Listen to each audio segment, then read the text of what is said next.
Trauma Total. Hacking this shit, stealing that info, 1% tint on my window, inside the coupe, blowing on endo, got cheap prices on real good outdoor. I was in the studio, I should get out more. I was in the truck, I should get out more. These niggas took me, chill like Elmo, feel like the Rock. Serving people elbows, dark well money, free like a free throw. She done pop perk, now she in geek mode. Run cool beam, put this shit in sports mode. Understand bad, 30 different zip codes. Little ass nigga can't handle these bit lows. I ain't talking deal when I'm speaking on Frisco. Futuristic, I caught this shit Gilmore, bought it from a German. I get it in crypto, hacking this shit, looking out the window, burn on shirt. West Coast bimbo, I was broke a hill, I was in limbo. I just want to slice no bread like Kimbo. I'm part big rig at my house, then call the gang, hell empty it out. Now down bad, nobody held down. Labels off crime, so a nigga held out. If I go behind the walls, I'ma get bailed out. If you ain't tryna cop, we come same bout. Every time the gang come, shit sell out. Turn your music down when you pull in my yard. I'll punch a nigga ass out on guard. Most of these niggas out here be fraud. Drive past the flash, so jumping like grass. I'll pull up in the range of a large, this car. I'm out 30 laptops in the basement hacking. VPN on it so the boys can't track it. Turning my son by the laptop to practice. Breaking them codes, my young nerds crackle. Shooting at strap, come away these bills. Goddamn shoes just broken up scale. But baby mama just pulled up to the jail. She gon' make sure a nigga making it bail. I just made 50K from a gateway on cyberspace from an encrypted site. Damn, I'm loving the internet life. Clean finny wallet couldn't take my swipe. Swipe that root quit the other night. Then 2 hours later swipe for a flight. Hacking this shit, stealing that info, 1% tint on my window, inside the coupe, blowing on endo, got cheap prices on real good outdoor. I was in the studio, I should get out more. I was in the truck, I should get out more. These niggas took me, chill like Elmo, feel like the Rock. Serving people elbows, dark well money, free like a free throw. She done pop perk, now she in geek mode. Run cool beam, put this shit in sports mode. Understand bad, 30 different zip codes. Little ass nigga can't handle these bit lows. I ain't talking deal when I'm speaking on Frisco. Futuristic, I caught this shit Gilmore, bought it from a German. I get it in crypto, hacking this shit, looking out the window, burn on shirt. West Coast bimbo, I was broke a hill, I was in limbo. I just want to slice no bread like Kimbo. I'm part big rig at my house, then call the gang, hell empty it out. Now down bad, nobody held down. Labels off crime, so a nigga held out.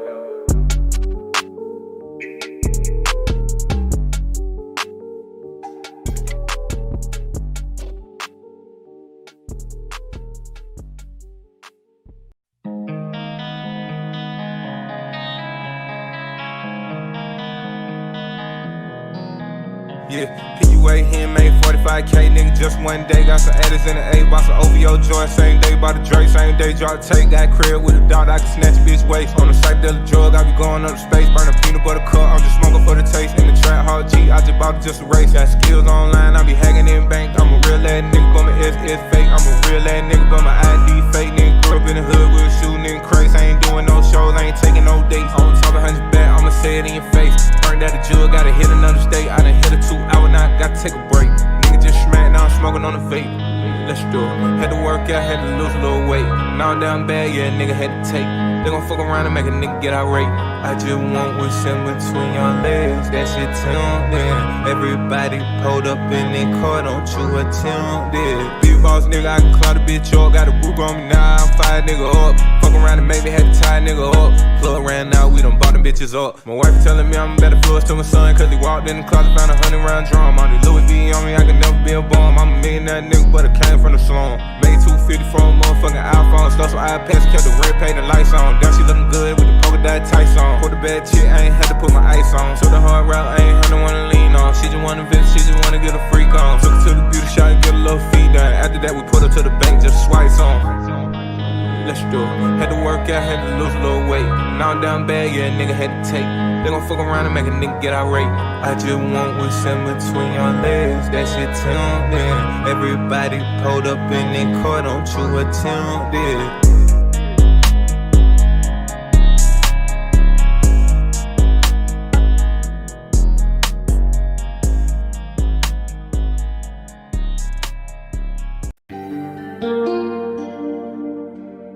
You know it's crossover, every bad way over. One day to turn over, just like I'm Samuel. You know I'm Debo, and these niggas too standing. You better get motion. You know ain't fair, cause it still got to do on it. Who on it? Deep in the West, no signal, no roaming. We growing, we cloning, we fanning, we sealing. I put a bullet in him because he stealing. Really expensive, they talk self expensive. Come see it, come with it. These Amazon hitting, these apes and these hillbillies got me so tilted. This snuck up on me, baby, now I can feel it. Got methods, but I need to check to reveal them. My bitch got a fluffy, I bought her some purse. My music too valuable, I can't give out verse. Yeah, pound after pound, resident Turks. Pick up your bitch and then take her to Turks. Matter of fact, take your bitch to the gross. By the smell leaking out, you know I got the block hot. When I catch catch plays, you know I got the blick out. Youngest with me, they just wanna dole out. I'm car from the future, this bitch is a robot. Cross niggas over, you know I can glow try. Glock in my lap, this bitch not in the glove out. LA bitch serving me peace, she got Botox. LA bitch with the beats, kid the Griselda. How did the van go spin with the fellas? China man say he got bubble, it's out though. I just want end on them, give me no cheap smoke. Bigger than life, nigga, I'm the machismo. Yeah, plugging them vital, that pack he provided. I'm tripping, I'm driving, but fuck it, we riding. Like fuck consequences, cause I'm on that time and I need new designer, I need me some diamonds. Out in Denver, I snatched up a load in the Bronco. This bitch from Toronto, she love my bravado. This here at AP, I don't do no Movado. My chain is a tennis, my bitch look like Lotto. We fucking my condo, we fucking my penthouse. You not trying to condo weed, you gotta get out. I'm up in my ticket, my Zaya too flavorful. Glock with the beam, bitch, I pull up and lazy. I'm not a trick, bitch, fuck do you take me for a big money P? No, I can't wait for her. Pound at the pound, resident Turks. Pick up your bitch and then take her to Turks. Matter of fact, take your bitch to the gross. By the smell leaking out, you know I got the block hot. When I catch plays, you know I got the blick out. Youngest with me, they just wanna dole out. I'm car from the future, this bitch is a robot. Cross niggas over, you know I can glow try. Glock in my lap, this bitch not in the glove out. LA bitch serving me peace, she got Botox. LA bitch with the beats, kid the Griselda. How did the van go spin with the fellas? China man say he got bubble, it's out though. I just want end on them, give me no cheap smoke. Bigger than life, nigga, I'm the machismo.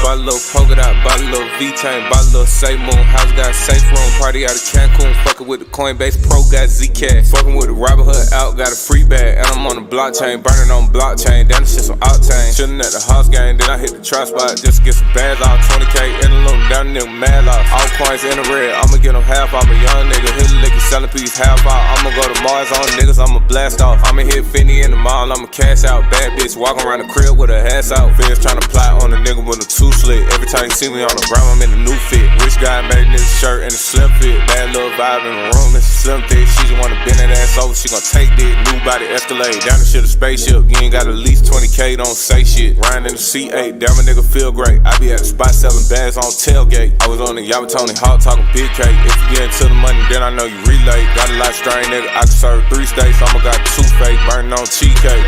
Let's go. She say she want a boss cause her boyfriend a cheapskate. She say she want a boss cause her boyfriend a real lame. Talking on IG Live, I be spending real game. Rose gold, Audemars, rose and white Cupid chain. 50K solitaire, earrings, screw bags. I can get a nigga like Took for a few racks. This a new flavor of the month, this a new pack. Ben spent that whole damn money, these some new racks. Blueberry melon in my paper got me relaxed. Smoke a love a nigga, they be calling me to come back. Fell off for a minute, but I had to make a comeback. All I see is hate, nigga, where the fucking love at? I ain't with the bro shit, baby, I'm a rich man. I ain't feel like slime, so I might pay a hit, man. Felt like Murray when I was broke in the quicksand. Quay Ryan whip with the chopper, call him stick, man. I ain't with the small time shit, call me big, man. He ain't never put no work in, he got soft hands. Pack just came and it's gone already, nigga. Got to cash out and I ain't doing no credit. Buy a little polka dot, buy a little V-Chain. Party out of Cancun, fucking with the Coinbase. Burning on blockchain, that's just an octane. Sweet. All right. How's everybody doing tonight? Come on in. Make sure you guys hit that like button. Let's get this show on the road. I know a lot of people hit me up asking me about the show last night. I'm going to tell you about that. What I also am going to do, make sure you guys hit that poll too. Make sure you guys vote in that poll. I'm going to put this link up here. And I'll put that link up throughout the show for you guys to call in. All right, so come on in, hit that like button. Shout out to the moderators. I see the moderators in the building. Shout out to Nick. Shout out to Pippi. Shout out to Big Herm. What up? Ken Hoot. What up? L Cool J. Mark could charge for music features on his show, but only if the music is good like this. Appreciate you. You know, the music selection is something that is well thought out, right? 2, I have to license it. So the artist has to give me permission to license it, obviously, because it's on YouTube and they get paid. Well, it's copyright, so I have to get permission. So that's also something else that, costs. So I try to, spice things up. You don't want to make the show bland. So, investing in the show to make it good for you guys is something that I have no problem doing. Shout out to J. Cole. Shout out to Byron. T-Sean, what up? Shout out to Isdy Walk. Shout out to everybody that's coming on in the building. Make sure you guys hit that like button and let me know where you're checking in from. Make sure you hit the poll. So far in the poll, we got 24 votes. The question of the night is, are you running your business correctly? 54% says, yes, I am. 29% says, no, I need to do better. 17% says, I need help. All right, make sure you guys vote in that poll. All right, let's get straight to business. Last night, a few people hit me up. What happened to the show last night? I'm going to tell you what happened to the show. This is what happened. This is why I always say, do not wait to the last minute to call up. We had a good show. I was really excited. I'm like, man, I'm about to clip this up. You dig what I'm saying? Man, I'll give y'all a minute or two or whatever I gave y'all for other people to call up because I know it's a delay. And then when I ended the show, I put the credits, the ending credits going, which I'm still live, which I'm still in the back. I can see the chat. I can still see everything that's going on while the outro credits is playing. As soon as I hit the button for the outro credits, 3 people called in, right? So 3 people were calling in all at the same time as soon as, like, probably one or 2 seconds after I hit the button. So I'm like, all right, 3 people calling in. Let me go back on screen because it was still like 78, 77 people still in the chat. So I go back on screen and answer one of the calls at the same time. And I've never done that before. And it just froze the whole screen. For the people that were still watching, y'all probably saw how the outro screen just froze up. It froze. So on the back end, there was nothing I could do. I was trying to unfreeze it. I closed out of the program thinking that might correct it. And then when I came back in, it was just still scheduled. It wouldn't let me end it. It wouldn't let me end it on that side. But I realized I could have ended it in YouTube. I just didn't know. I just didn't know any better. So the only way that I thought I could exit out of it was to delete the scheduled stream. And once I did that, it just deleted the whole show. So I was really upset about that. I was upset about that. After that, I was mad because me and Buddy was cooking for at least about a good 40 minutes. And I thought it was good content. People were hitting me up like, man, I wanted to watch the replay. I wanted to see it again. Obviously, the people that missed the show never knew that a show happened because it wasn't up. But a lot of people hitting me up that were watching the show that wanted to watch the replay. So that's what happened. YouTube doesn't have like they don't, dig it out for you. So once it's gone, it's gone. So unfortunately, all that content from yesterday is gone. There's nothing I can do about it. So I gotta be mindful of that. So look, we're gonna have an open dialogue tonight because there was a bunch of people, like 3 people that called in at the end yesterday. So those 3 people, if you're watching, call back in now. All right, we're gonna have an open dialogue. So call in early. Don't wait till the last minute. The link is in the chat. Don't wait till the last minute. Call in now. Even if you call in now, you can still watch the show from the green room. So that way you'll be in the back room, in the green room. Once you're in the green room, you can still see the broadcast. And then I'll pull you up when it's your turn. Or if I decide to pull multiple people on this stream at the same time. So you can still watch the stream from the green room. So the link is in the chat. I'm not going to pin it because I got the poll up there. So Pippi, Nick, if you don't mind, just throughout the chat, just repaste the link back up and put to call in link, click here or something like that. I greatly appreciate it. All right. So tonight's topic, and this is an open dialogue, so you can call up. And it's based off of last night, and it's based off of just the history of what I seen. Last night is no different than what I see all the time, and it baffles me. I actually even seen someone put it in the chat yesterday that when we were live, that you watch the show. Now, I beat this into people's head. If there's anything that I beat into people's head, is knowing how much it costs for you to run your business. I beat this into people's heads, but yet and still, and there's no knock to him yesterday, but this is a conversation that needs to be had because people continue to watch the show. You watch other people's testimonials. You see me beating this into other people's head. You see me beating this into your head constantly on the show, but yet and still, people are not taking care of business. But then I hear everybody talking about generational wealth. I got a bunch of people in my DMs right now talk about, Mark, what stock should I pick? What this should I pick? What should I invest in? 401k, Roth, because you've seen a few people in the chat salute me and say, man, Mark, thanks for that stock play. I made a lot of money. Or thanks for that crypto play. I made a lot of money. Listen, those people that you see salute me in the chat were the same people that were sitting right next to you in the chat when I dropped the sauce. Those are the people that just made the move.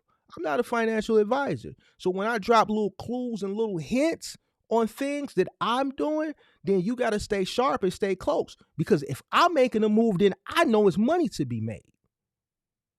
If I drop a hint and I drop a clue and I tell you something that I'm doing, that's the clue. I'm not going to tell you directly, go do this, because I'm not a financial advisor. So I'm going to tell you what I'm doing. And if you're smart enough to catch on, then that's the play. So let's get back to what we're talking about. We got to do better. We got to do better as a people. We got to do better as a community. We have to do better in business. That conversation I had yesterday, I was mad that I lost the content afterwards. But then after that, that was weighing on me because I'm like, man, I'm steady beating this into people's head, but people still ain't getting it. So I had a conversation with my OG earlier, and she was just talking to me about, different techniques of educating people on certain topics. But I'm like, man, it just don't seem like people seem to get this. So are they not getting it? Are they not understanding the fact of why this is important? Are they too lazy to do this? Do they not care? I don't understand it. But yet and still, I see people talking about generational wealth. I see people talking about they want to invest in shit. How can you invest in something when you may be operating in the red and you don't even know it? How can you invest in something when you may be operating in the red and you don't even know it? How do you plan to scale a business when you don't know what it's costing you to run your first vehicle? Why are we still having this conversation? Damn near, it'll be April 22nd of this year, it'll be my second year on YouTube. We're still having the same conversation. I still have yet to see one person come up here and know what it costs to run their business. Not a one. Not a one. Most questions you come up here and ask, for the most part, are going to all lead back to what it costs you to run your business. How can you scale if you don't know what it costs to run your business? How can you hire people if you don't know what it costs to run your business? How can you get another vehicle if you don't know what it costs to run your business?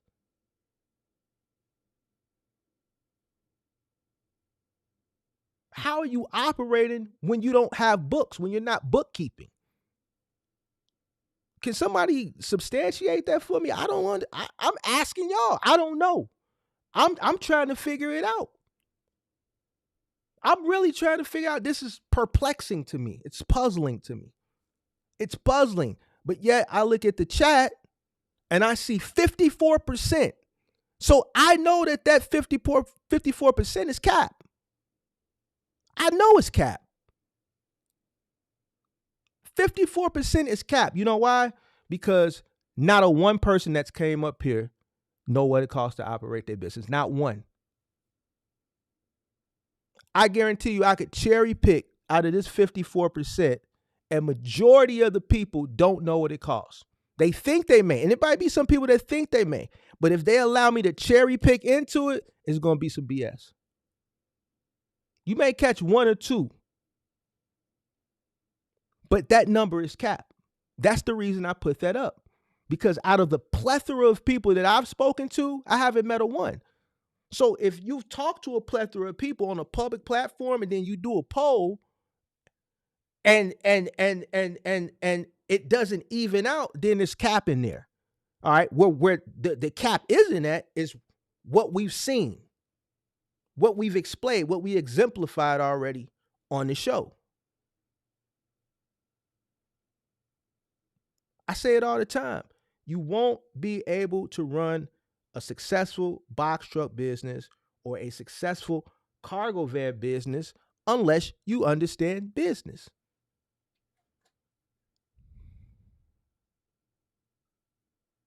I want somebody to, explain that to me in the chat, please. Please. Big Herm said that's something that should be done for tax purposes. That I agree, but this is something that should be done daily.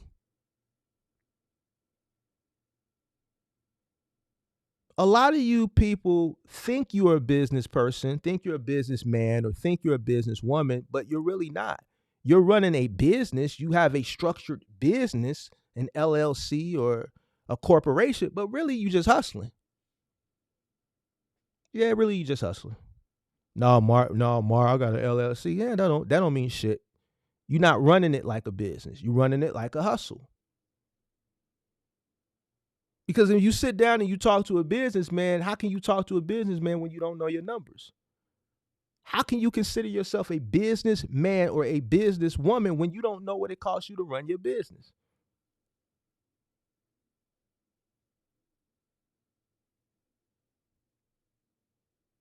I want somebody to let me know. I'm waiting.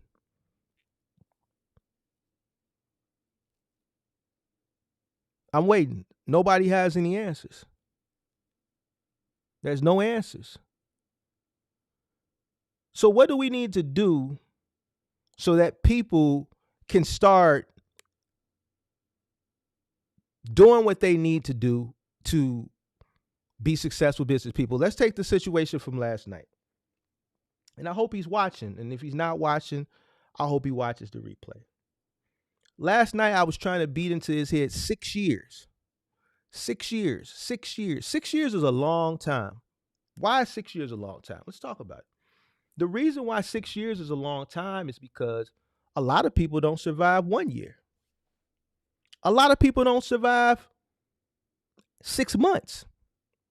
A lot of people don't survive 3 months. So to survive 1 year, 2 years, 3 years, 4 years, 5 years, 6 years, okay, you got something you're doing something right? You're doing something right. But the purpose to start a business is to make money, right? You want to make money. You want to make as much money as you possibly can make, right? People start a business for financial freedom. Time is of the essence.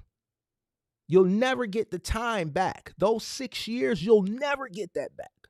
You could always make more money. See, me, I don't care about money as far as spending it, investing it, risking it, losing it, because I know I could get it back. I'll never get the time back.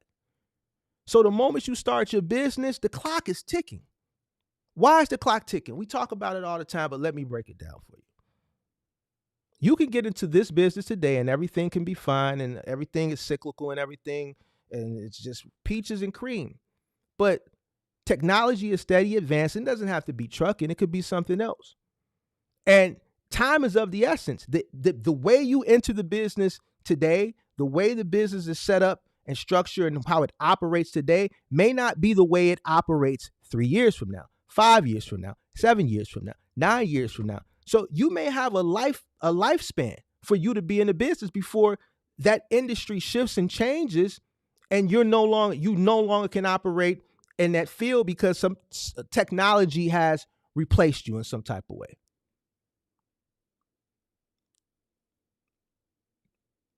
So what I was trying to explain to him is 6 years is a long time is because I was paralleling it with me. 4 years, I was fully at scale. 6 years, I was gone. Why? My head was down. I was doing the work. But the key thing is I know what it was costing me to run my business since day one. Since day one, I was taking care of my books.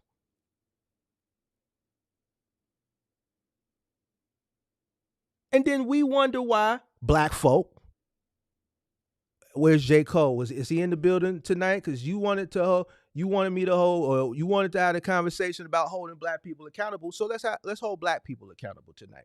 And this is the conversation that we can have, why we don't own anything, or why when we do open things in our community, it don't last long. Why? Because we don't know what it costs us to run our business, or we misappropriate our funds.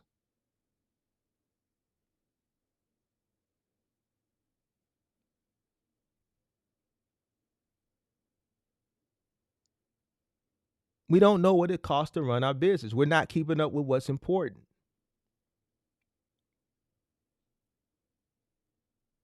I still have yet to meet one person, and it's upsetting to me. It's upsetting because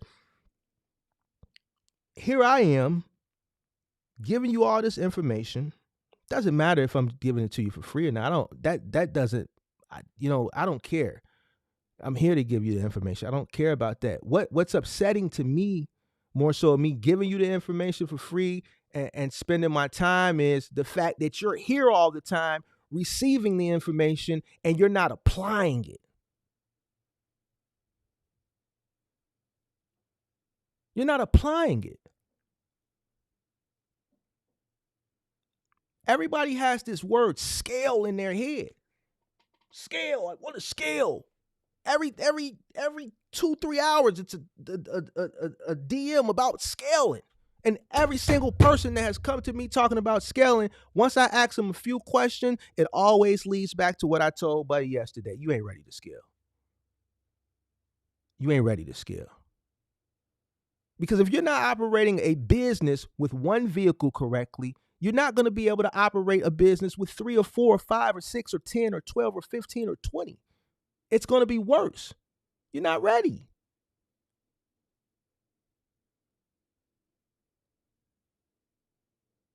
More money, more problems.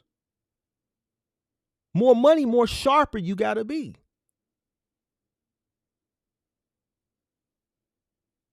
I could tell you every single thing that has occurred today in my life revolving money. I could tell you what I spent. I could tell you what I made.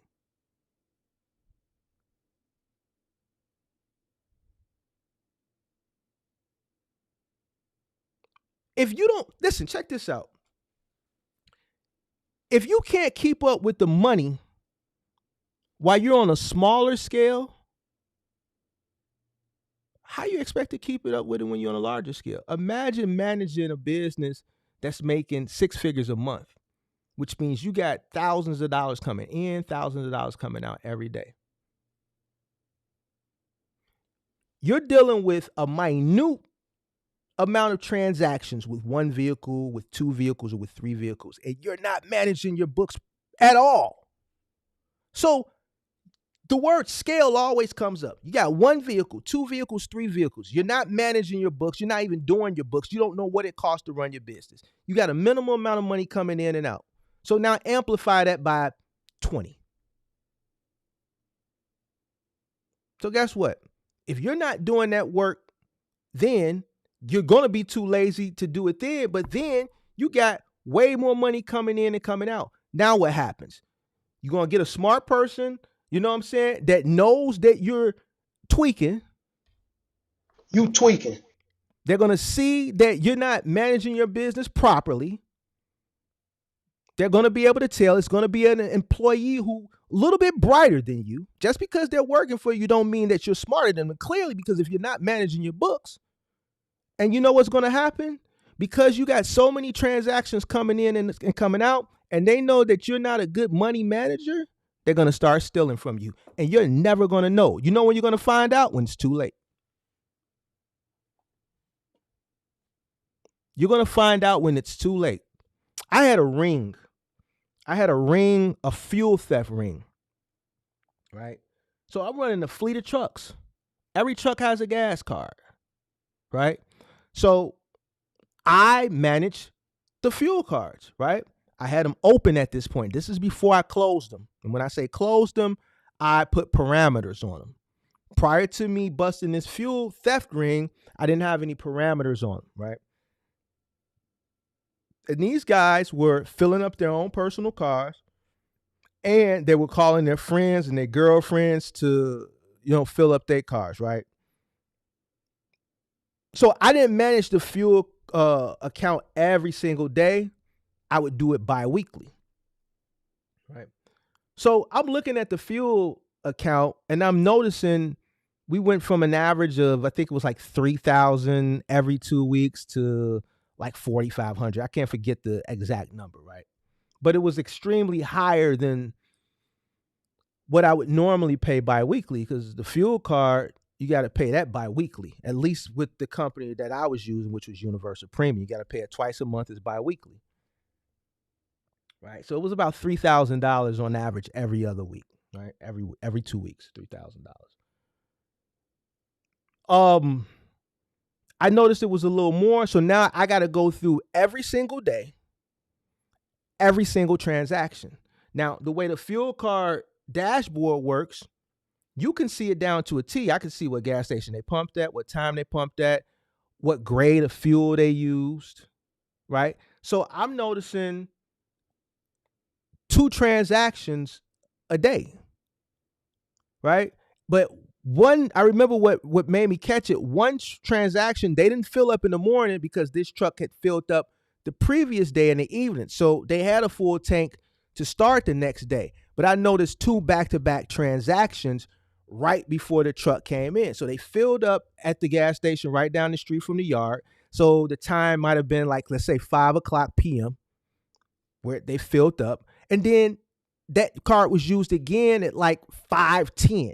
So it was used for like diesel or regular unleaded or super and regular unleaded. So 2 different grades, 15 minutes apart. But I know the first pump up was pretty much enough to fill up the truck. Now, that caught my attention. Now, the truck comes back to the yard. So I got Fleetmatic. So I see what time the truck got back to the yard because I can see what time the engine was cut off. And I got cameras everywhere. So I see the engine was cut off, let's say 5:25. I look at the camera that day, go back to 5:25. I see the person pulling in. I already see who's driving the truck from the Fleetmatic's driver ID because they have to fob themselves. So now I focus on this. I focus on that person. Every single day, 2 transactions.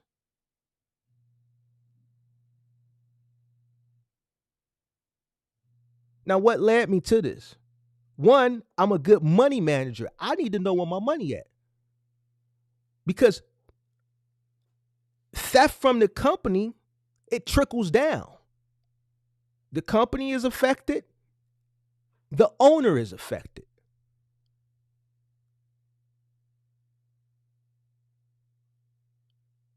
This is what being a business person is about. Long days, late nights. So that day, when I was busting that ring, because it wasn't just that one person, God rest his soul, he passed on.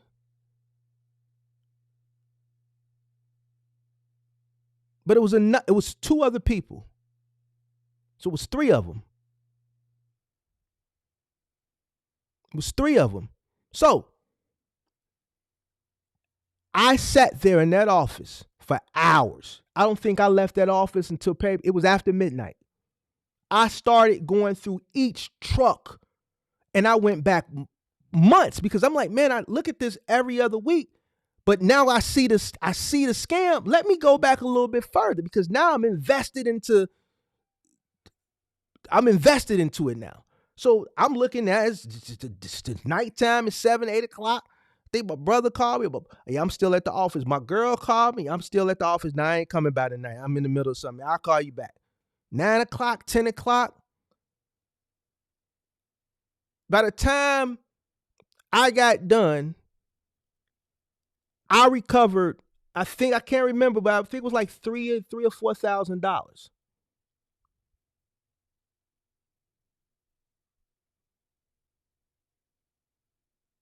This is business. This is what ownership looks like. So you have to be accountable, and you have to understand that you need to know what's coming in and what's going out.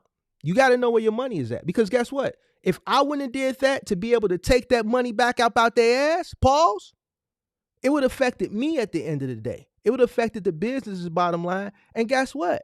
That $3,000 or $4,000, that's my pay. That's coming out of my pocket at the end of the day. So it's deeper than you just being lazy and not running your business. This is what happens with scale. You got much more shit going on. Tons more shit.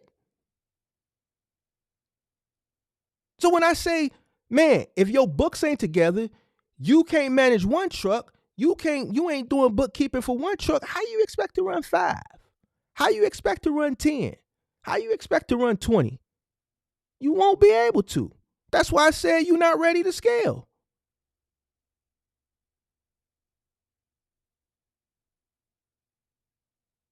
People will see your weakness.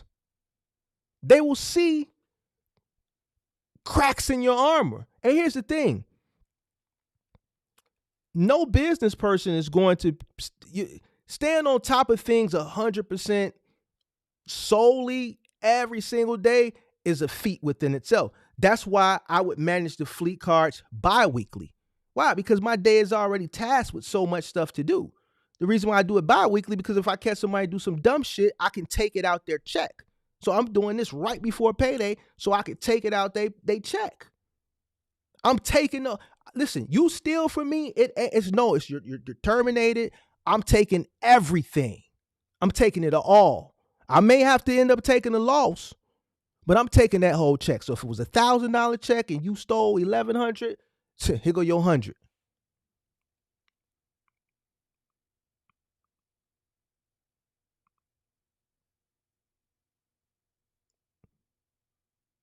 Every single thing you need to account for. The dialogue's still open. The link is in the chat. Open dialogue. I'm curious. I asked a question. Can somebody substantiate that for me? Why aren't people taking care of their business? Why don't people know what it costs for them to run their business? Why are we still having this conversation? Why do I still have people coming up on my platform asking me questions? And then in order for me to be able to answer those questions, I have to know what it costs you, how much it costs you to run your business. And then when I ask this question, I get the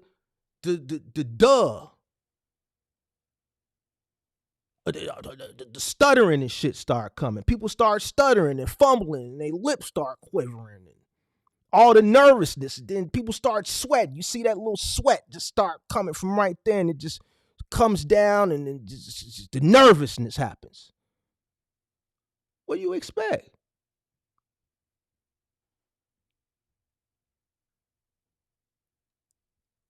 Moderators, can y'all put that link in the chat? Because I want somebody to substantiate this for me.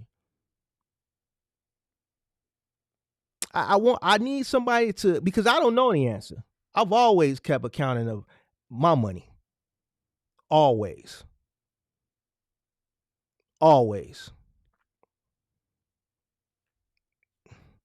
So I need somebody to substantiate that for me, because people are extremely misguided. Okay, explain it, Kelvin. Misguided how? How are they misguided? This is an open dialogue. Moderators, can y'all paste that link into the chat? Those 3 guys that called in at the end of the live stream yesterday, you're welcome to call back in, and whatever questions that you asked yesterday, you can ask them again today. Because that live stream was, it froze at the end and I had it deleted. So I apologize for that for the people that came in late. So you said because people are extremely misguided. Kelvin, explain to me. Hit the link. Let's have a dialogue. Let's have a conversation.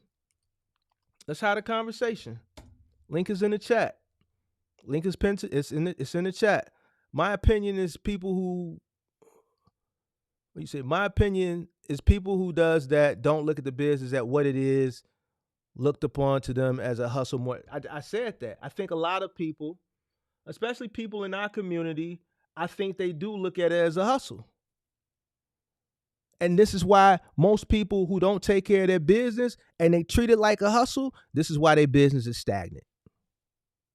And that was a perfect example last night.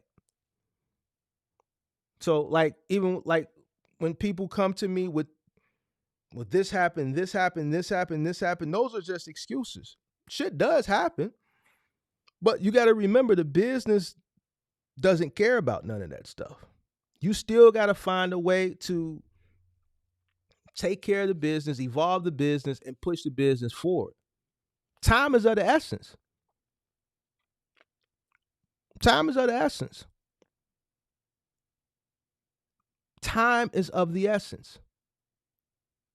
I was listening to a podcast yesterday, and they were talking about how the car industry is evolving. So let's say, for instance, I want to start a car dealership. I got a bunch of money. I want to start a dealership. So I have a meeting with Ford. I have a meeting with GM. I have a meeting with Kia. I have a meeting with Lexus. I have a meeting with, Rolls Royce, BMW, Mercedes. But ultimately I say, you know what? I'm going to open up a Chevy dealership, right? I like the meeting with GM. I think more people will buy, I think I can push more economical cost cars than, luxury cars. I don't want to spend the money to build out a dealership in a certain area that's catering to, more high-end clients. I rather deal with the person who wants to come in and buy Malibu. I don't do my research to understand how the car dealership industry is shifting, right? Or let's say I do the research and I understand that maybe in the next 7 to 10 years, the way that we're used to going to buy cars is not going to be that way then. Mark, what are you talking about? How else are you going to buy cars? Well, see, the pandemic changed a lot of things in a lot of different industries. Manufacturers weren't producing cars because the plants were shut down. That's why used cars prices skyrocketed through the roof. The same way you saw used box truck prices skyrocket through the roof, because there were no new trucks to buy, because all the influence were pushing get into trucking, but there was no new trucks to buy. So everybody wanted to buy used trucks, which made the demand for used trucks high, which raised the prices. This is why people were going out buying a depreciated asset at an appreciated value. They bought a truck that was way more than what it was worth, and that's why they're left holding the bag now, right? Tesla and the pandemic changed the way people look at buying cars. People don't necessarily need to go into a dealership and buy a car anymore. You see, Amazon and Honda just struck a deal. You can buy a Hyundai on Amazon really, really soon, if not already. I think like in the next couple months, you'll be able to go on Amazon and build and buy your Hyundai. And a lot of dealerships are going in this direction. That's why GM has been making offers to Cadillac dealerships to buy them back. Hey, we'll buy your dealership. They've made a lot of Cadillac dealerships a generous offer to buy their dealerships. They're going to buy their dealerships. They're going to buy back that dealership program. They're going to close them down because they're building out a network where they're going to be able to, they're selling GMs online.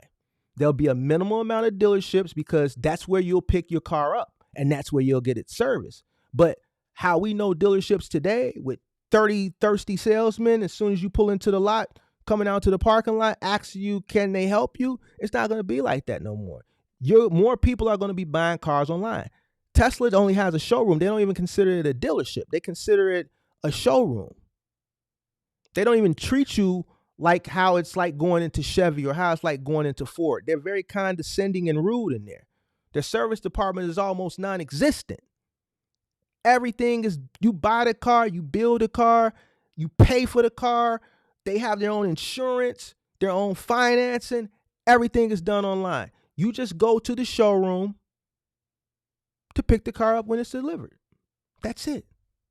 They give you a bullshit walk around and kick you in your ass and send you on your way. So if I were to get into the dealership business now, I only have a limited amount of time. That's why time is of the essence. So if I were to get in now, I would have to hit the ground running. I wouldn't have no time to pussyfoot around. and make ill-advised decisions and not take care of my business by not knowing what it costs for me to run my business. I got to get in and hit the ground running because time is ticking.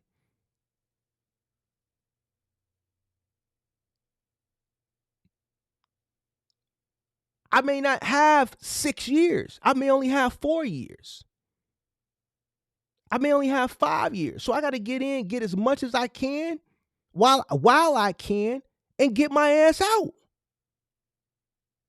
Like, why do people think shit stays the same forever? It doesn't. I can tell you that. Nothing is now the way it was when I started. Nothing. People, business, trucks, nothing. Prices, nothing. The only thing that's pretty much the same is the rates. Everything else then went that way. The rates are pretty much still the same, which makes things harder. And that has even changed. The sentiment has changed. Why? Because it's harder now. As time goes on, things get harder. Why? Because you have more competition. You have more people entering into the field to compete. So if you have more people, you're dealing with more people, the probability is you're going to be smarter than some people, but then there's going to be some people that are smarter than you. And the people that are smarter than you know what they're doing? They're doing what you're not doing, which is managing your business effectively, managing it efficiently, and knowing what it costs for you to run your business. I keep telling y'all, business is competitive. Why do you want to be the person who's on the ground getting his neck stepped on? Why do you want to be that person? You want to be the person putting your number 4 on somebody's neck.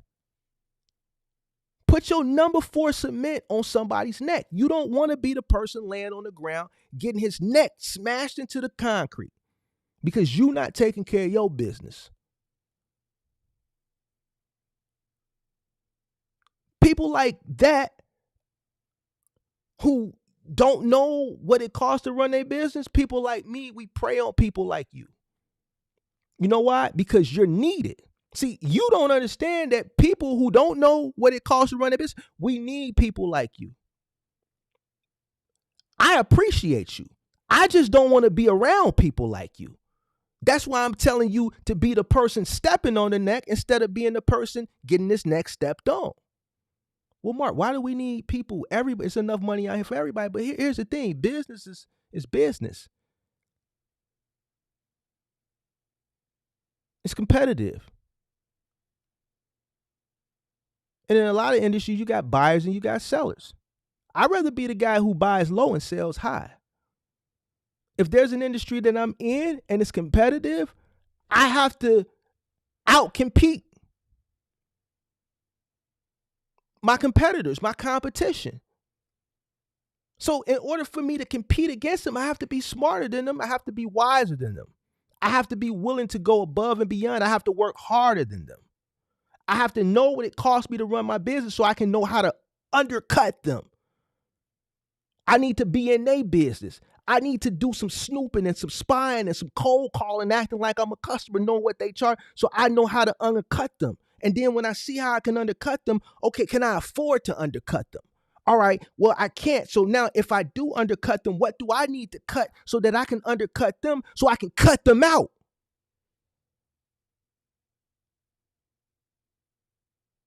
How are you going to compete?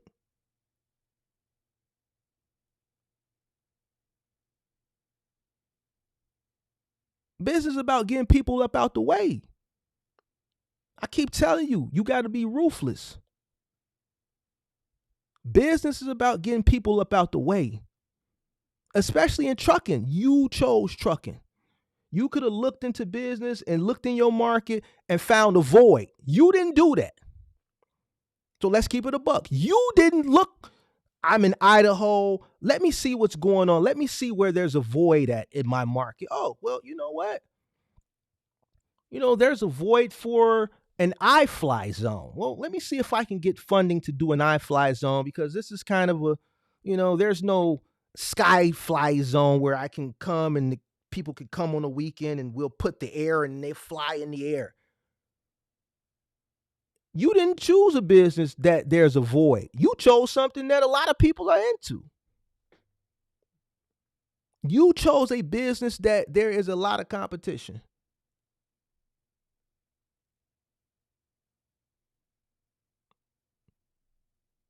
So now, if you would have chose something where you were trying to fill a void where there was no competition, you still got to work hard, but you're not competing against anybody. You just pretty much open, work hard, maintain the business, good customer service, know what it's costing you to operate so you don't lose and don't fail, and get money because you were the first person to do it. You were the early adopter. You were the innovator, but you didn't choose that.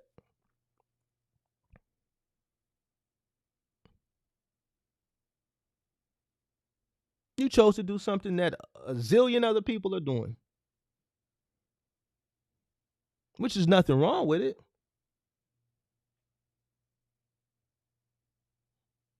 But how are you going to compete?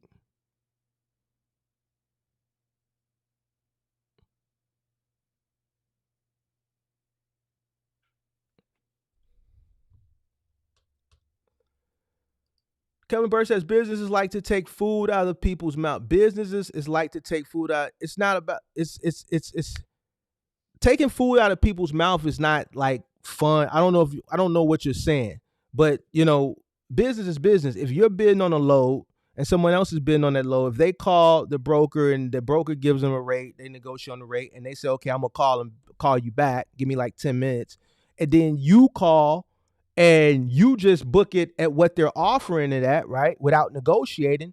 Of course, the broker is going to give it to you, right? Because you're going to take it for less while the other guy's trying to get more, right? So technically, you just took food out of that person's mouth. That's business. Now, it's not saying that he won't be able to go find something else, but right then at that very moment, you stained him.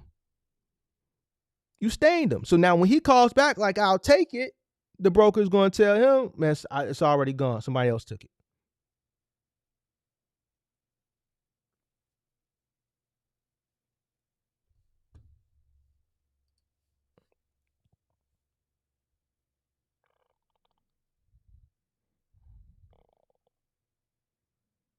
So I'm still want to know why we are not managing our businesses correctly. Still, no one has really given me a answer. I want to know why. I think one person gave me an answer. Even though I have my own authority, I have found it easier to sign on with multiple carriers for loads. I meant to say business is like taking food out of someone's mouth. Business is taking food out of people's mouth. It's competitive. When you see a McDonald's, you see a Burger King right across the street. They're competing. Burger King may be a little bit smarter. McDonald's isn't opening across the street from Burger King. Burger King is opening across the street from McDonald's. Why does Burger King do that? To give that consumer who is crossing that intersection an option, right? Because there's more McDonald's than there are Burger Kings, right? And if there's not competition, then people are just going to go to McDonald's. But now it's giving a person an option, right? Because you know what? I don't want McDonald's. I do want flame broiled. I'd rather have my burger flame broiled. I'm going to go over to Burger King. Or you know what? I want an apple pie. I like Burger King. They got the homemade apple pies. I'm ready to go over to the Burger King. Or you know what? McDonald's got better fries. It's giving that person an option. So boom, they let McDonald's do all the hard work. They let them invest all the money into the R&D, the research and development, right? Because McDonald's is just going to build a McDonald's on any corner. They've done their R&D, their research and development. They've looked at the neighborhood. They've looked at the demographic. They looked at the traffic. They've looked at the car traffic. They can have an idea how many people they're going to get coming through the drive-through. They have an idea how much foot traffic they're going to get. So boom, if they open up right here and then there's a space across the street, shit, McDonald's done did all the work for us. Let's get some of that foot traffic. We know we ain't going to get as much, but all the research that we would have to invest millions of dollars in doing, they've done it for us. We'll just get some of that foot traffic on the back end.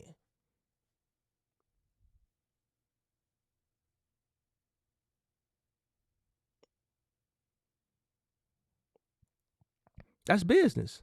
It's competitive. So those customers, after McDonald's done did all this R&D, built the McDonald's, sold it to a McDonald's franchise operator.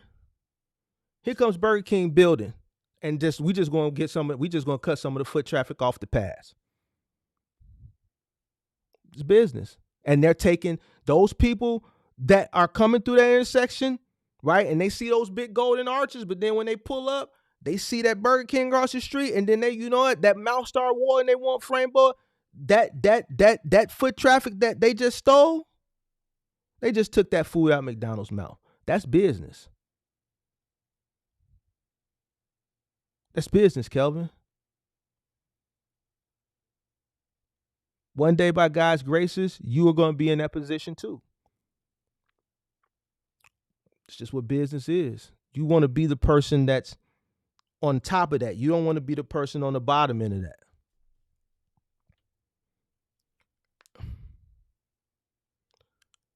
All right, so boom. Let me put that link in the chat. So if anybody want to come up to continue that conversation from yesterday, a few people hit the link after I ended it. There's the link there. Also, let me know in the chat. Shout out to All in One. What up? Atlanta in the building. Folks are looking for the quick hustle. Hit the link also if you want to come up and substantiate why people don't know what it costs for them to run their business. Folks are looking for the quick hustle, and they don't realize that it's going to take hard work and commitment to make that money. Listen, we done had this conversation already. We done had the conversation already about the quick hustle and stuff like that. Listen, I really want to keep it a buck, but I don't really think some people are ready for that. Maybe we'll do that a little later this year. Maybe we'll do it a little later, because I could deep dive into some shit. I can take this conversation a lot further than just not knowing, what it costs to run your business. We could take it into misappropriation of funds also. We can take it into misappropriation of funds, and I can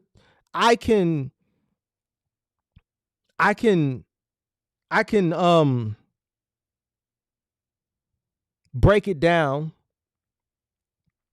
to specific demographics. Or I can itemize it and do a compare and contrast of different demographics.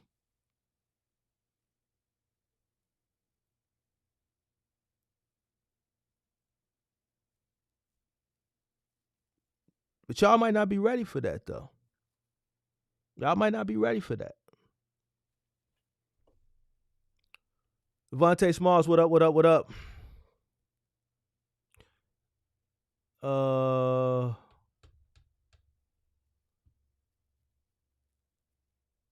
Said people are just lazy, but here's what I'm saying. Lazy to the point where they're not managing their books or not even doing their books at all and not knowing what it costs. Like, see, here's the thing, and this is why I want somebody to click the link. I just want to know. You don't have to, we're not talking about your business. I just want to have dialogue. Because I don't know what it's like. I don't know what it's like not to manage your business efficiently or effectively. I don't know what it's like to not know what I got coming in or got going out. I don't know what that's like.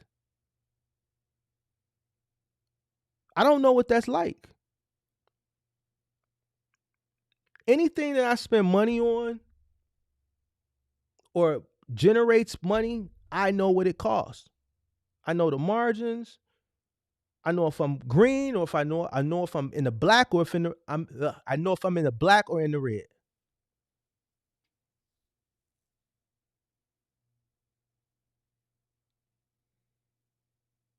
Take YouTube. I have yet to be in the black for this. I'm constantly in the red. Which is okay. But even down to this, why? Because it costs money to do this. And I have accounting for this. Why? Because I'm going to write it off. I'm writing off the loss.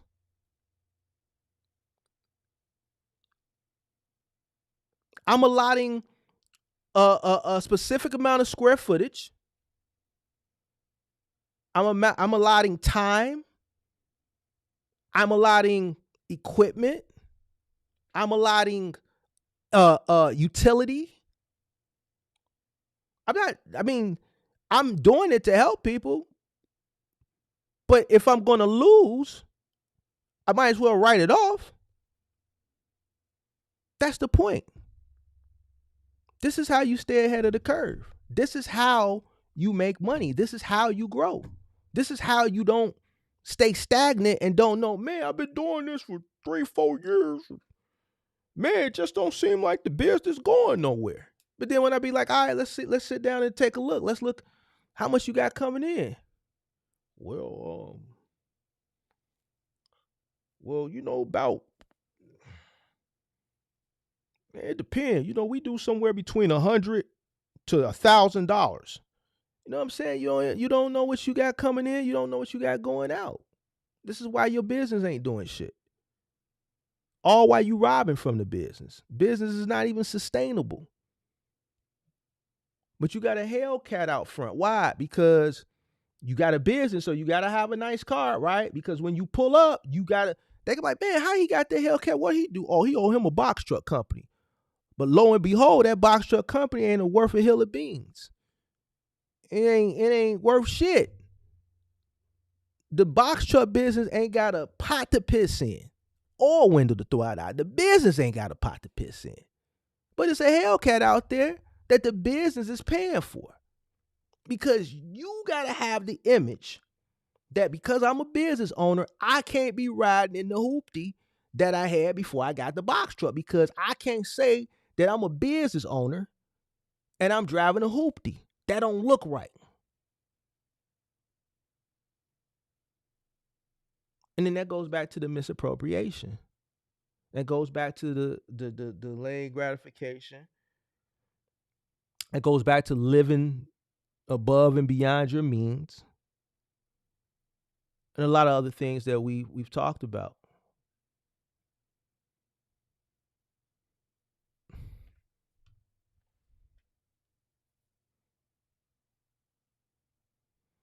D. Jenkins said, Mark had me doing 5-day calculations for Amazon and it's not even dedicated. LOL.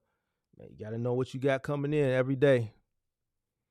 To me, it's not so much about being lazy. It's a lack of business maturity that causes people who claims to have a business to misappropriate profit that they not staking claim to what they created. So my question is, why is it that I can continue to beat into people's heads why this is important, but yet and still people do not do it? These numbers are starting to look more and more and more like I thought they would look. 40%, 75 votes, 40% says, yes, I am. 33% says, no, I need to do better. 27% says I need help.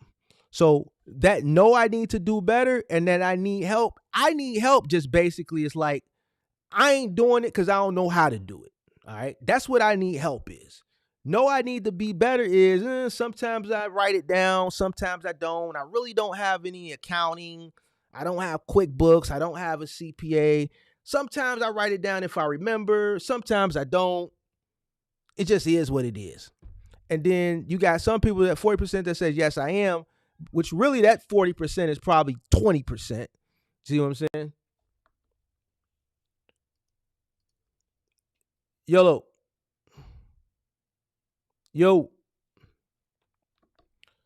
So that 34%, that 34% and that 26%, that 60% combined is pretty much no. I'm not managing my shit. Because if you half-ass managing it, that's like not managing it at all because now there's no real numbers there. You can't half-ass do it. So that 60% speaks for the totality of the room, which proves my point. I appreciate people for being honest because it's anonymous. Obviously, no one knows who's voting for what. So I appreciate the honesty, which proves my point, but it also speaks to the fact that we have to do better. It's the beginning of the year. This is why we're focusing on this. This is why we're focusing on this. We don't want a repeat of the last 2-3 years. Like, listen, I'm not finna be here for the rest of my years saying the same stuff over and over again. I'm going to disappear. But before I disappear, I want the people who have been rocking with me throughout my tenure of doing this to get it. I want to see a success story. At least one.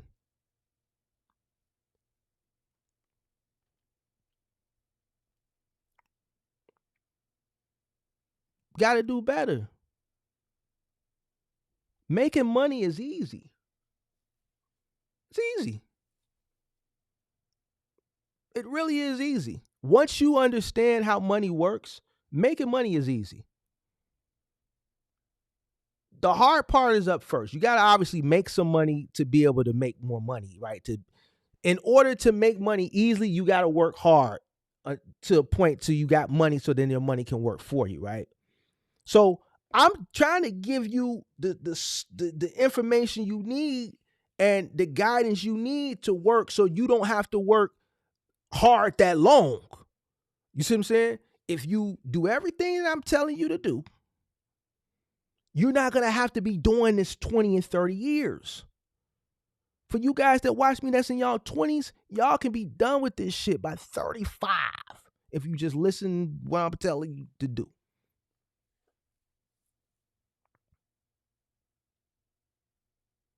If you 20, 21, 22, you can be done by 35, 40. Maybe earlier. If you really delay your gratification, you stay at the crib. See, a lot of y'all don't want to live at the crib. Y'all want man, skip that.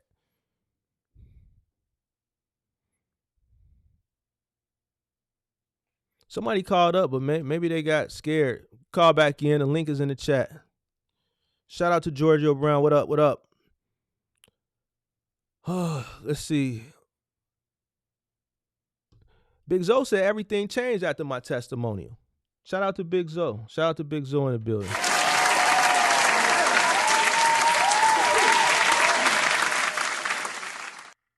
You know, I got a little flack after Big Zo's testimonial. I got a little flack after another person's testimonial. But at the end of the day, everything that I told them to do has changed their business around significantly. There's a lot of people that haven't done a testimonial that are tuned in with me behind the scenes. I have a guy who's the first person who ever reached out to me for help is still tuned in with me today. Help them out significantly. There's a bunch of people that don't come up on the platform that I've coached them into success significantly.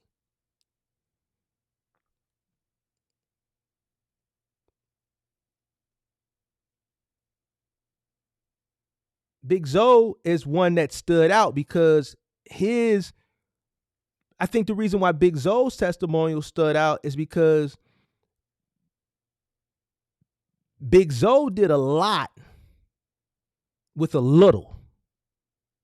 Big Zo was somebody that found the channel, applied the information that I was given, never booked a coaching session, never did nothing. He just literally listened to the live streams, watched the videos, was in here every live stream, started applying it with the cargo van. Wasn't scared to get out and do the work. Made the money. Listen, Big Zo was making box truck money in a cargo van listening to me. And he'll tell you that. He told you in the testimonial. He's making more in a cargo van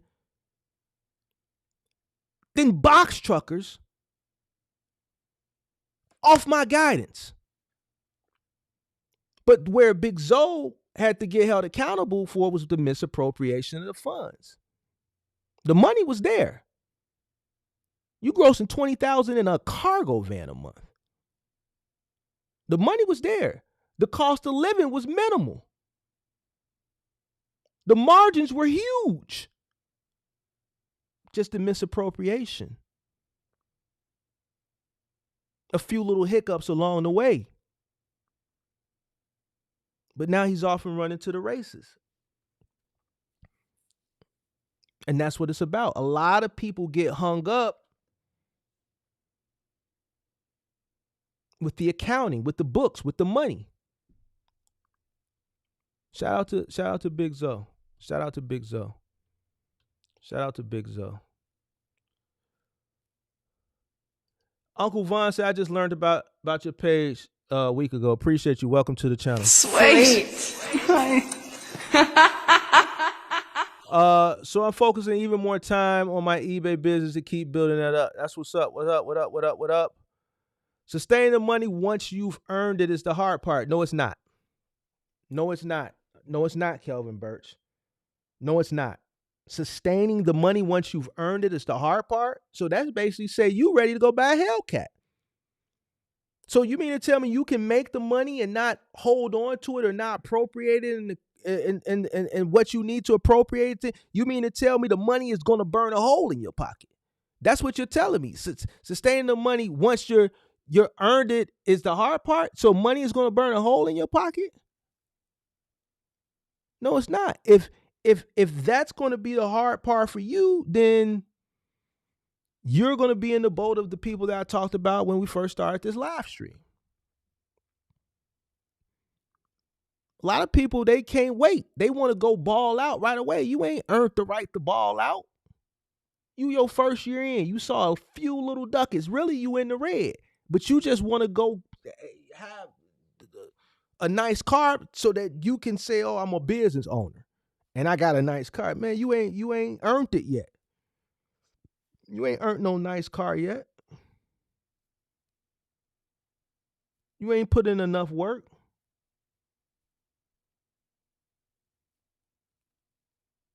Oh, man, holding on to the money ain't hard. That's simple. That's simple. Why are you looking to spend your money?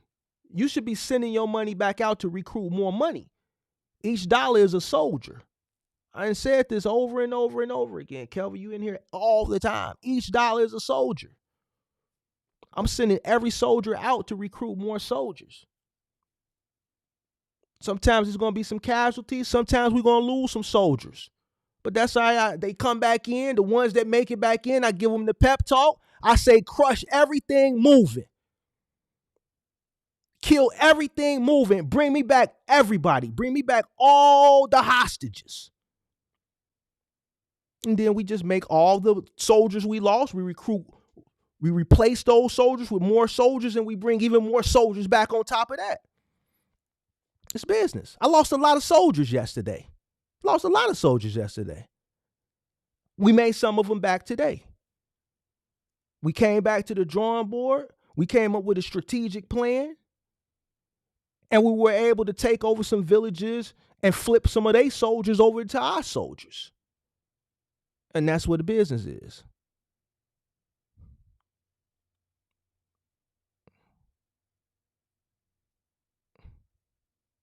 Every dollar is a soldier. Every single dollar is a soldier.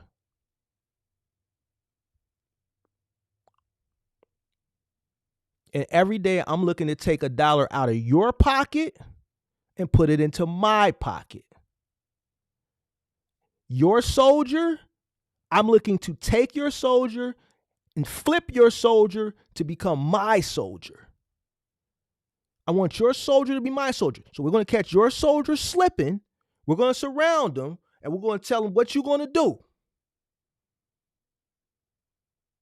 You want to come over here, or what you want to do? And 9 times out of 10, they're going to come over here.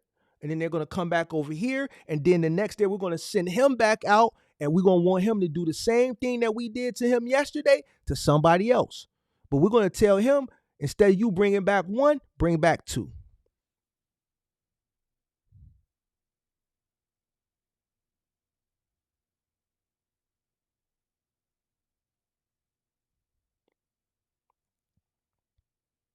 When you start thinking like that, and you apply that strategy, you'll see your money grow. So sustaining money ain't hard. Keeping the money ain't hard. That's easy.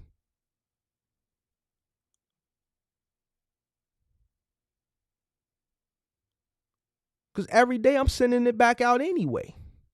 I'm just not sending it out on dumb shit. See, I'm not sending my money out on dumb shit. I'd rather send my money out and risk it to make more money than to spend it on dumb shit.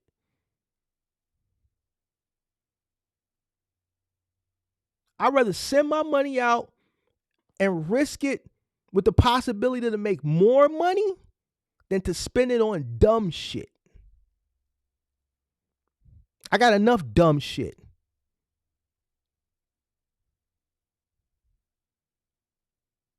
I buy dumb shit when I make an exorbitant amount of money off of assets that I bought really, really low and I sell really, really high. Or I have to go buy some dumb shit because I got something to do that requires me go out and buy some dumb shit. But I'm not just buying dumb shit just for the sake of, oh, I'm Mark, so I got the money's there, so I can afford it. So let me just, well, the rep is calling me at Gucci. Hey, Mark, we got that polo in, that monogram polo in that, we didn't have it in your size when you were here. Well, y'all didn't have it in my size when I was there, so I guess it wasn't meant to be. So I ain't coming in to get you should have when I was there. I know how to say no.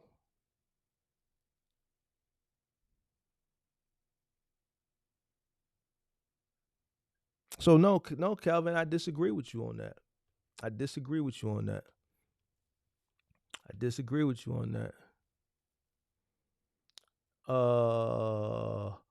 Adam Brown, I learned about the channel today from Cars and Cribs.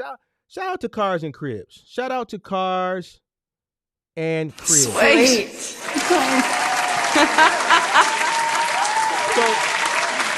So I did get a DM from Cars and Cribs early this morning. It was a long DM. I haven't gotten a chance to respond. So Cars and Cribs, if you're watching, I did get your DM. I am going to respond to you tonight. But yeah, shout out to Cars and Cribs if you're watching. Really big YouTuber in the cargo van space. Shout out to him. I think he's from Chicago too, if I'm not mistaken. I think Cars and Cribs is from Chicago. Yeah, he did DM me this morning, so shout out to Cars and Cribs. Make sure y'all go follow him too. LaJuan X, most people are not business-minded people. Just want to make more money. They just want the rewards, not the ladder. I think we just covered that. Listen, I've told this story before many times. I know I got a lot of new subscribers, so for the old subscribers, like I always say, I apologize if you hear me repeat some things over again. When you started business, there's no such thing as instant gratification. Mark, what do you mean? Instant gratification. What I just talked about. You go start a business today, you got Hellcat 3-4 months from now. Don't work like that because you're banking on the success of the business in the future. You may fail next month. Just because you got a business don't mean you got a business forever. You could fail. You 100% can fail. Why? Because you don't know shit. You watch Mark and you go do the opposite. You watch Mark and you still don't know what it costs you to run your business. But there's somebody else that's watching Mark, that's listening, that's writing down, that's applying, that's not even in the chat. Every time I look in the chat, it could be anywhere from 70 to 160 people in here at any given time. But maybe 25, 30% of the people are engaging. There's people here that hit me up in the back end that say, man, I watch all your live streams. I be in the chat, just don't say nothing, and then hit me up in private. There's always people that are watching, that's listening, and that's applying. That's going to be your competition. There's no instant gratification. That person is practicing delayed gratification.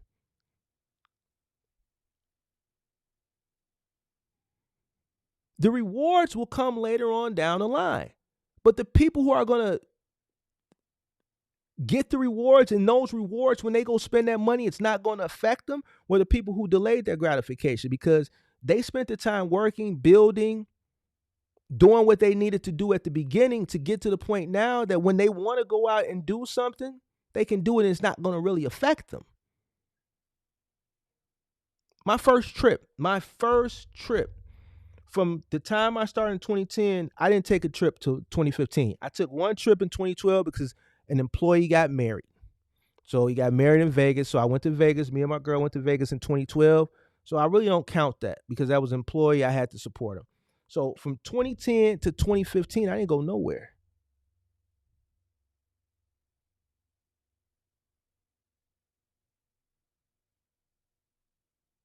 I didn't go nowhere. I bought a car. I bought 2 cars. But here's the thing. In 2012, starting in 2010, 2012, I bought a Camaro. $30,000. Whoop-de-doo. Right? Whoop-de-doo. I'm making $3,000 a day. I hadn't even started the final mile business yet. I'm making $3,000 a day moving.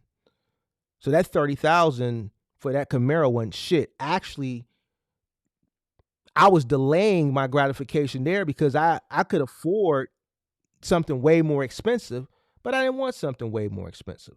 A Camaro at that point was a good car. It was comparable to like getting a Hellcat today.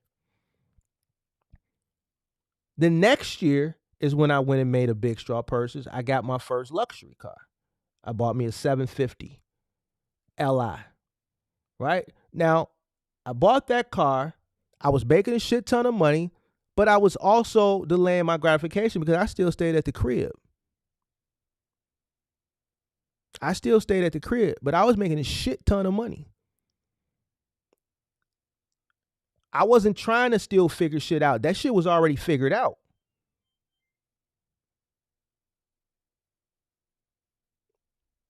Four years in is when I moved out. That was in 2014.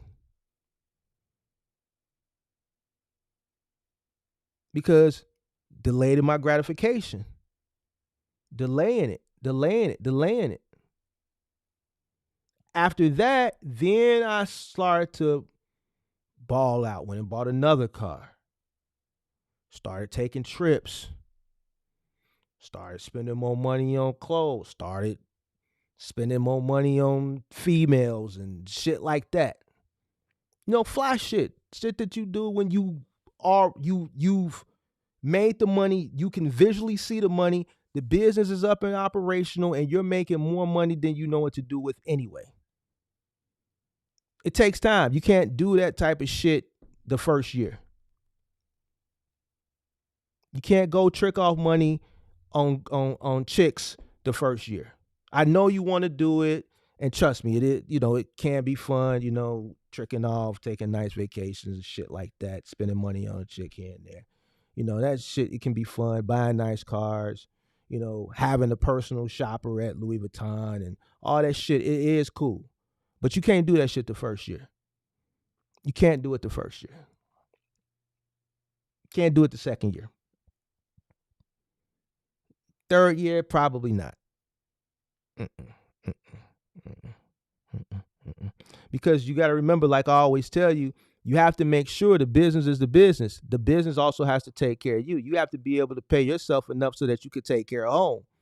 So you got to make sure home is taken care of. How much does it cost you for the basic necessities? Your rent, your mortgage. If you have a personal vehicle, your car note, your utilities. If you have children, are your children living under your roof? They got daycare fees and they're growing like weeds, clothes. Little Johnny wants to be on the basketball team. He made the team. Now you got to pay for the uniform, field trips, family vacation. If you're not under one household, you got child support hit you up the ass. Why? Because you're running an official business, right? So you're paying yourself correctly. And if you're paying yourself correctly, guess who's going to get wind of it? The government, Children and Family Services, because they're going to get a notification and then they're going to send you a letter saying that you need to pay them or they're going to fine you. So every time you pay yourself, you have to make sure you send them the money that you owe for child support or else they're going to fine you $100 a day. Oh yeah, you didn't know that. I used to hate those letters. Every time I would hire somebody, I said, "Man, you owe on child support? You sure? You sure? Because I hate them letters." Sure enough, I get a letter. Johnny Jackson, you need to subtract $100 bi-weekly and mail it to this, and you need to make sure you do it bi-weekly, and if it's late, we're going to charge you $100 a day fee. It's my responsibility to make sure I take Johnny's child support out and mail it to the unemployed the god damn it, the ah child support office, or else I'm going to be responsible. They're going to fine me. So once you make sure that all your personal expenses are covered, then you see how much money you got left over. And once you accrue so much money and you can afford to ball out, that's when you ball out. See, a lot of people want to ball out and they don't want to take care of their business. And this is why they lose their business. Because they ain't ready to ball out and they think they're ready to ball out. So you're right. People don't want to delay their gratification. They want instant gratification because they want to keep up with the Joneses. You can't keep up with the Joneses when you on the new. You can't keep up with the Joneses when you on the new. You on the new. You're broke. Listen, when you start a new business, you are broke. Broke. Why? Because you're investing your time, your energy, the money that's coming in, whatever's left over that you can reinvest back into the business, you're reinvesting it back into the business so that the business can grow. You're broke. Just because you have some cash flow don't mean that you go spend it. You want to scale, right? Y'all like to use the word scale.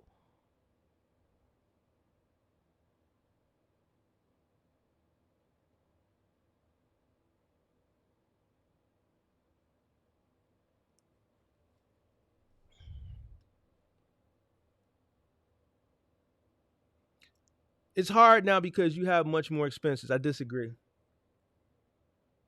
Listen, when you scale, you're going to have more expenses. You get one truck. If you go buy a second truck, you're going to have an extra expense. A third truck, an extra expense. A fourth truck, you're going to have more expenses, but you're also going to make more money. That's the point of being in business. See, you got to get your mind together. You're not understanding it. Listen, if you're thinking business is hard, then business is not going to be for you. Because there's going to be somebody like me that's going to come by and remember what I told you earlier. You're going to be the guy on the ground, and I'm going to be the guy that's going to be putting my foot on your neck. Why are you using these words, man? Hard and stuff like that.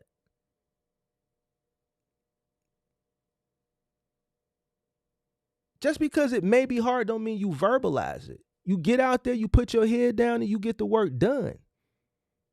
Yes, you're going to have more expenses when you scale up, but you're also going to be making more money if you're doing it right. So it's a fair exchange to me. Only mistake I made since the testimony was buying. Oh my God.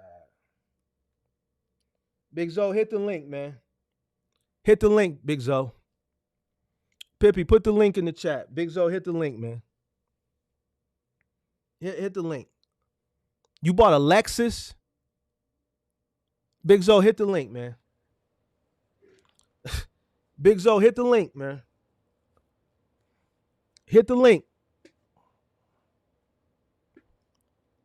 Big Zo, hit the link, man.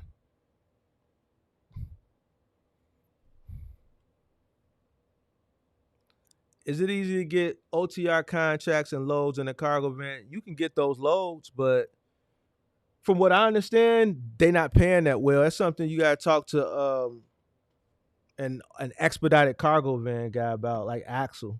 He'll be able to tell you about that.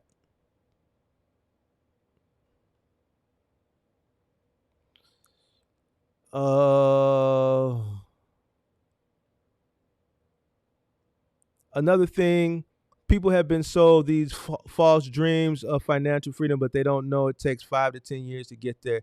Success is not achieved overnight.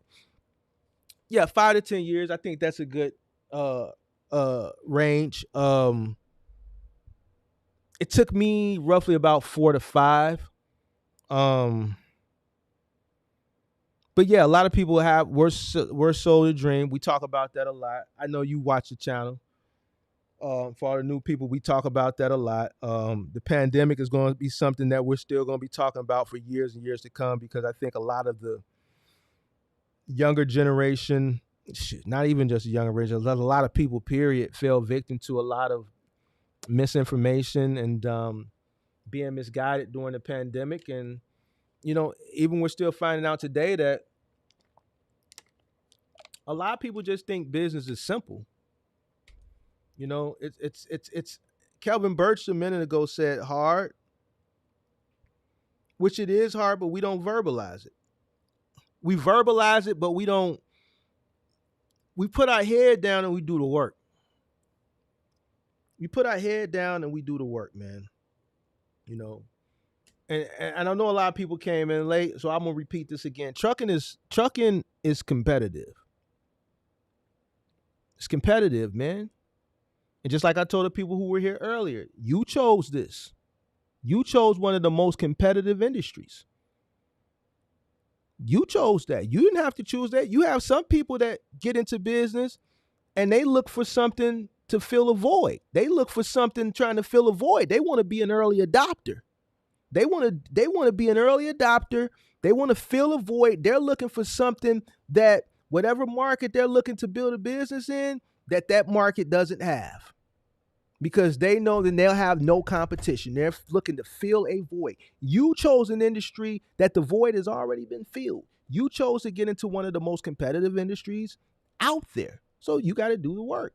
You got to compete very hard. So you're right. In order to receive that financial freedom that you're looking for, in that range of 5 to 10 years, those first 5 years, you got to really, really work and compete very, very hard, because you got into an industry that's very, very competitive. It is what it is. Let me see.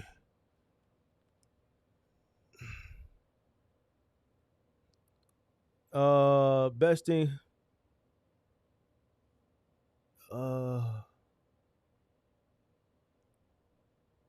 Let me see.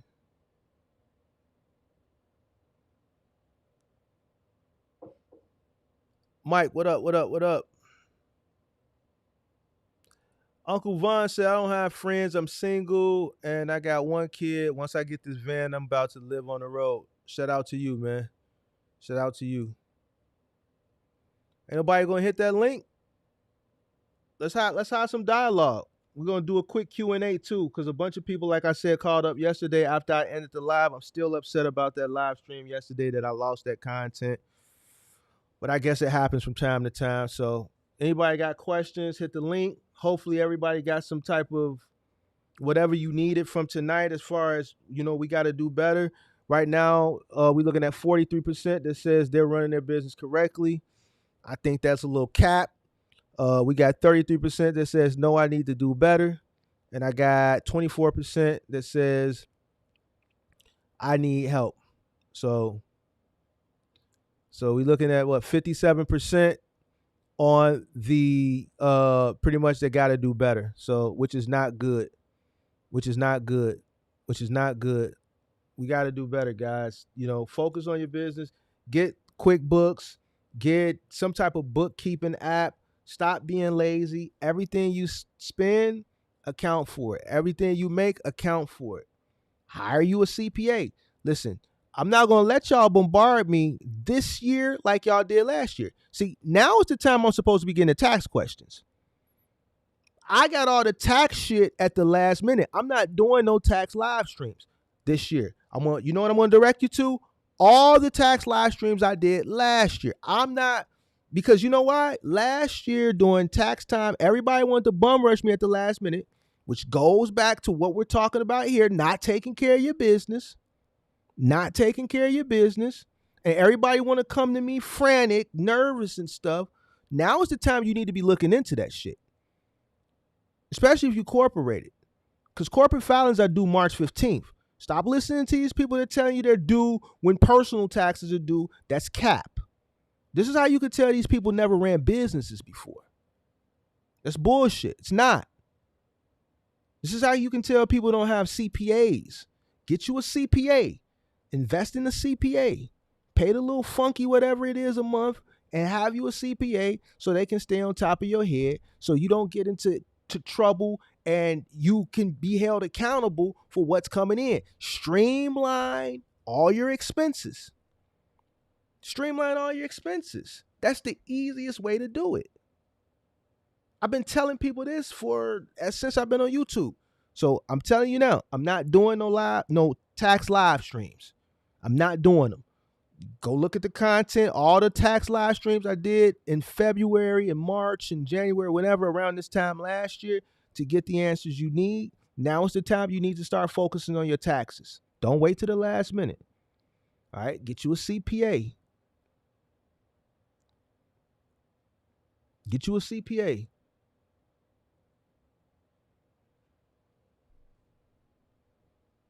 Anthony Caruso, I think trucking is unique in that most businesses, people do it as an employee first. Seems like most truckers just went in blind. I think truckers of recent have went in blind. I think truckers prior to the pandemic took it more serious. And when I say took it more serious, I'm talking about took it more serious upon entering. Took it more serious upon entering.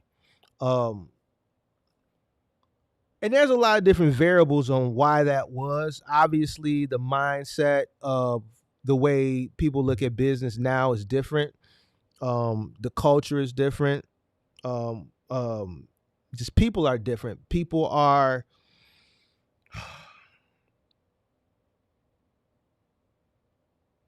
that blue collar mentality. The majority, that blue collar mentality that people used to have.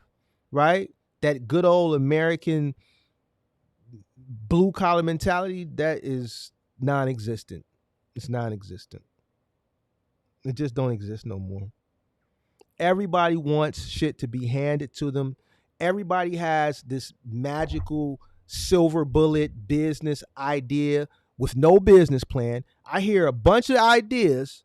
Every day I get a bunch of people's ideas, but when you ask them for their business plan, they don't have one. How can you have a silver bullet idea with no plan?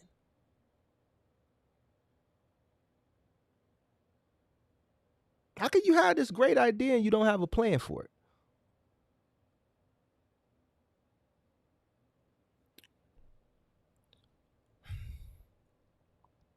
So yeah, I think the way people look at business now is, people want to have this idea and they think it's just going to happen like that. And they're going to, be on Miami and the beach and the business is going to be running. And while they're on the beach in Miami, they'll be able to look in their phone. They'll be able to flip their laptop open and they'll just see money, just abundances of money coming in. And it's simple as that. And I'm here to tell you, my friend, it's not. It's not, so. Uncle Vaughn says, what does CPA stand for? Certified Public Accountant. I see they answered for you in the chat too. Christopher says, I got a tax advisor in accounting. Good thing I got them when I started my business. Helped me so much to understand profit and loss sheet, balance sheets, equity sheets, and more. Yes, Christopher, that was smart of you. I covered all that stuff last year. I am not covering it this year because last year during tax season, y'all ran me ragged. I'm not letting y'all run me ragged this year. Not letting you do it. Not letting you do it. Y'all ran me ragged. Y'all ran me ragged, man. Listen, that was some of the most hardest content, not to present, but just the Q&A, because so many people were lost. So many people had operated their business in 2022 and didn't have nothing. I'm like, man, how are you keeping up with? I had people hitting me up talking about, I'm like, well, how are you paying your workers? I was paying them with Cash App. I was Venmoing them.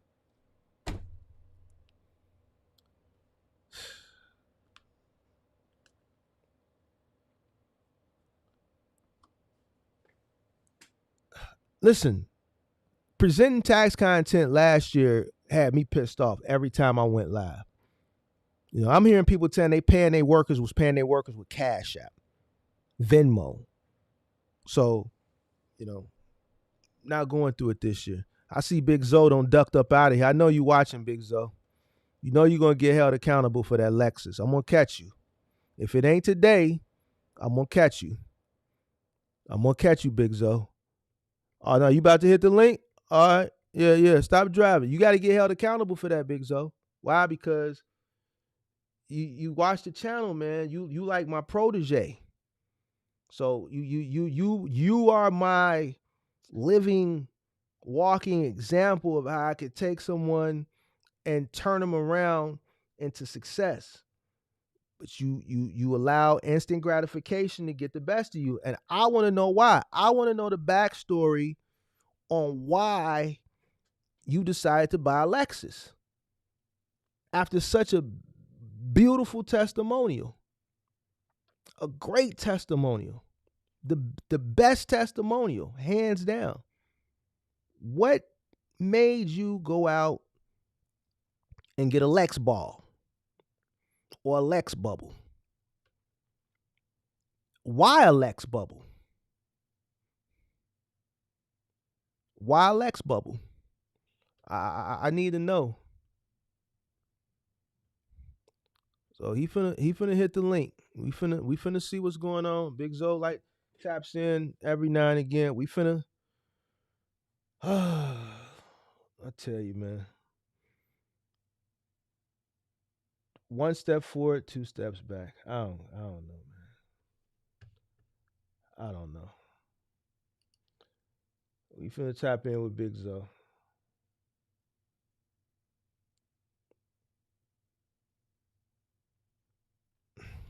All right, anybody else gonna hit the link? Anybody got any questions for me while we waiting on Big Zo to come up?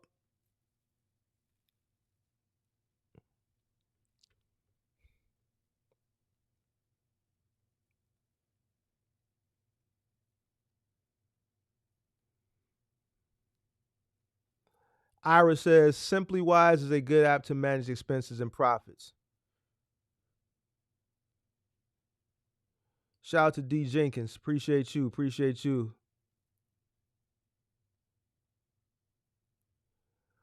The salesman says, I know it's easy to blame the man, but it's more of miseducation that this country has lacked when it comes to economics in the last 30 years. Listen, since I started YouTube, I've always preached economics. I've gotten flack. Well, I used to get flack last year for economics. I get it sometimes this year. I got some shots this year, but I don't think people understand why economics plays a part. If you understand economics, you can win in a multitude of different industries. When I realized that, I became a much better business person. You know, I had to really understand how critical economics was, right? And now I can't live without studying economics. It's crucial. It's crucial to a person's success, especially if you're in the financial industry or with trucking. It's crucial. The economy plays a huge part. And I know people say things like, well, man, you know, I got to get it regardless. And that's the point. But how are you going to get it? If the economy shifts, so does your business model. It needs to shift as well. The way you can operate in a booming, bustling economy, you're not going to be able to operate that same way when we're in a downward spiral economy or in a bear market. Let's say if we're in the financial industry, you have to change the strategy. That's why economics is important. You have to be able to foresee what's going on. I'm going to go back again. Sorry for the people who've been following me for a while. I get a lot of new subscribers. 2 years ago when I was telling people everything that was about to happen, and I told you play by play by play by play by play. Even now with what's going on now, I told y'all what was finna happen. Right now we're dealing with the layoffs. Didn't I tell y'all a part of recession was going to be layoffs? Look at all the tech companies laying people off right now.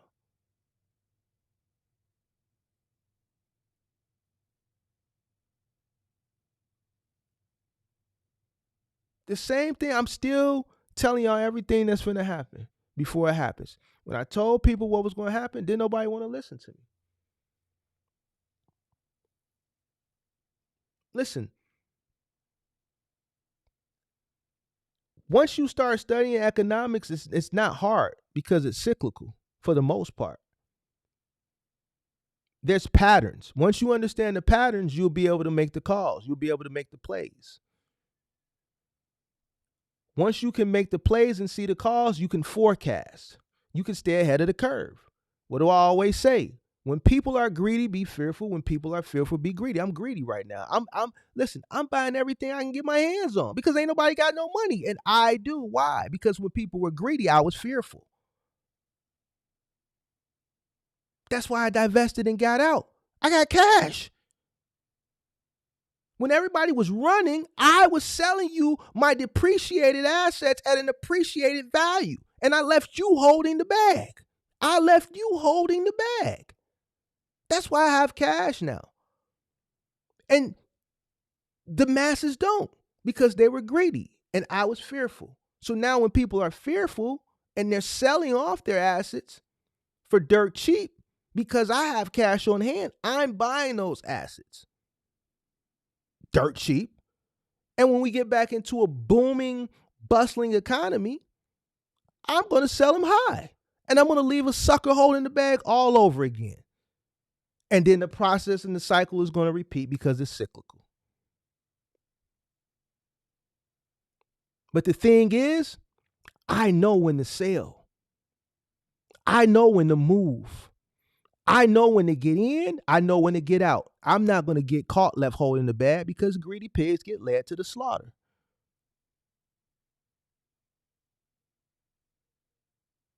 Greedy pigs get led to the slaughter. When everybody's running that way, I'm going that way. Because when everybody's running that way, the real money has already been made. I'm going that way because I've already sold and I'm out of there. The person that's running, like y'all was running to the box truck business during the pandemic, gets left holding the bag.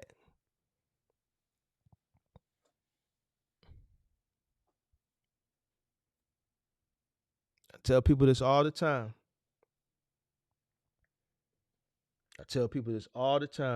Everybody's all scary right now. Why? This is the best time to invest. Why is everybody so scary? Oh, nobody has any money.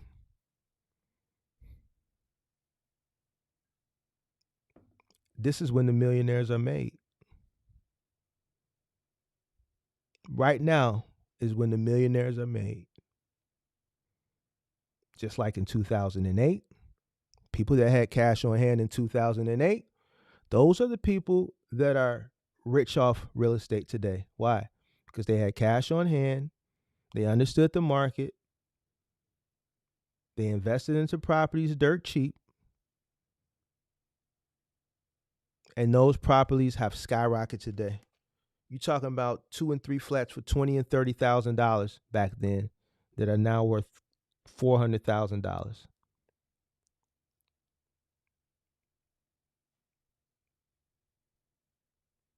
When people were fearful, those people were greedy and they had cash on hand.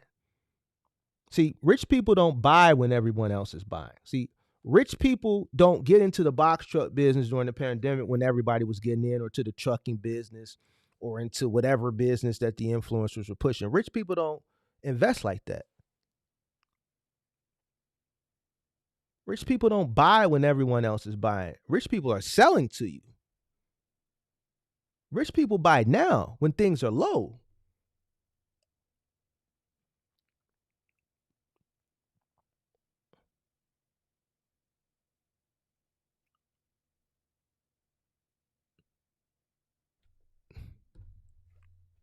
Big Zoe, we waiting on you, man.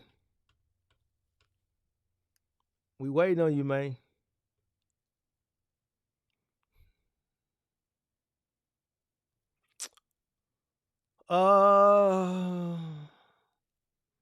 Godbird said, taking responsibility. I'm still a rookie in this business. I'm trying to do better. That was a year ago. Things are tough, but I'll pull it out, pull it through. Just keep working. Keep working. Giorgio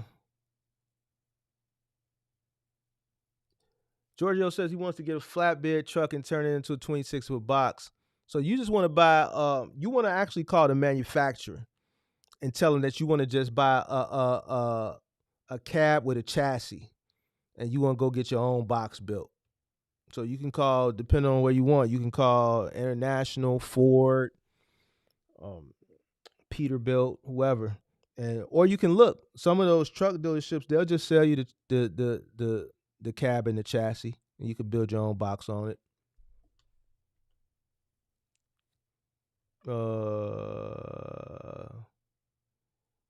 Mark, I'm taking responsibility, and I'm still a student in the business, and I'm trying to do better than I was a year ago. Yes, things are tough, but I'll pull through it. Just keep pushing.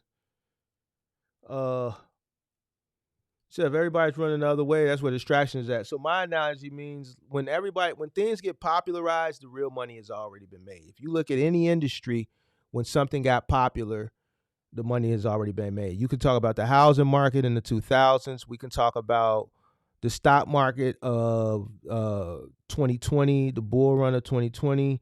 You can talk when crypto markets, when things go parabolic, when the stock market goes parabolic, when the crypto market goes parabolic. You can come up to the pandemic, the trucking industry, right? The real money had already been made.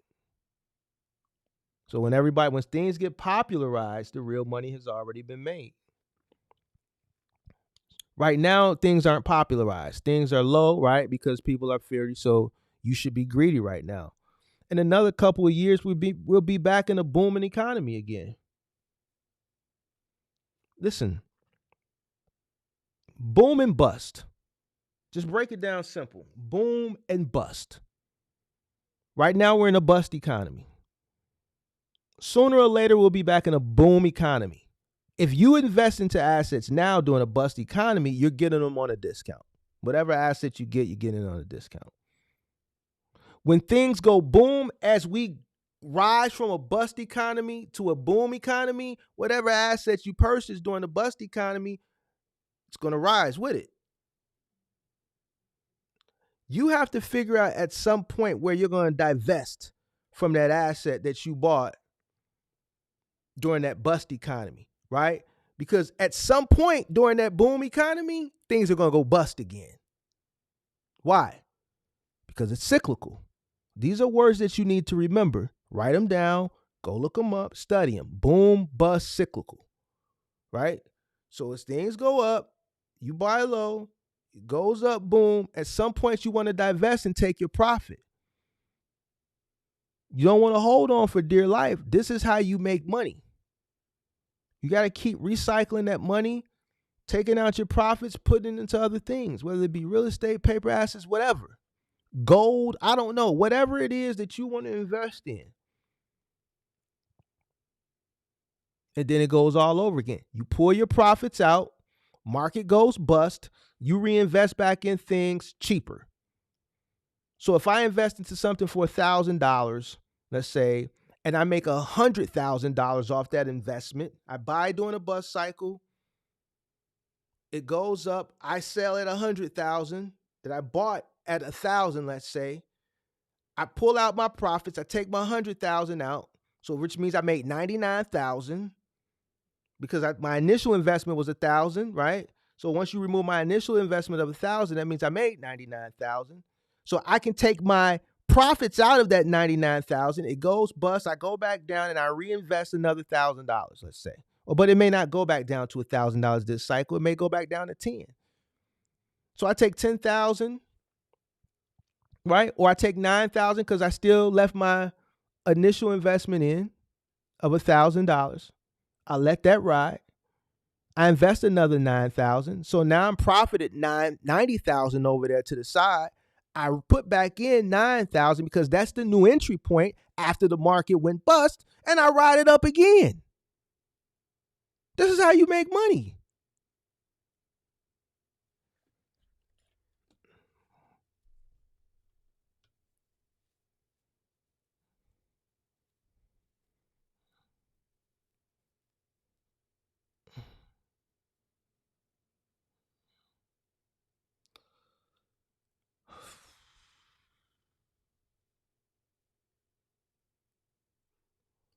Deshaun, appreciate you, man. Appreciate you.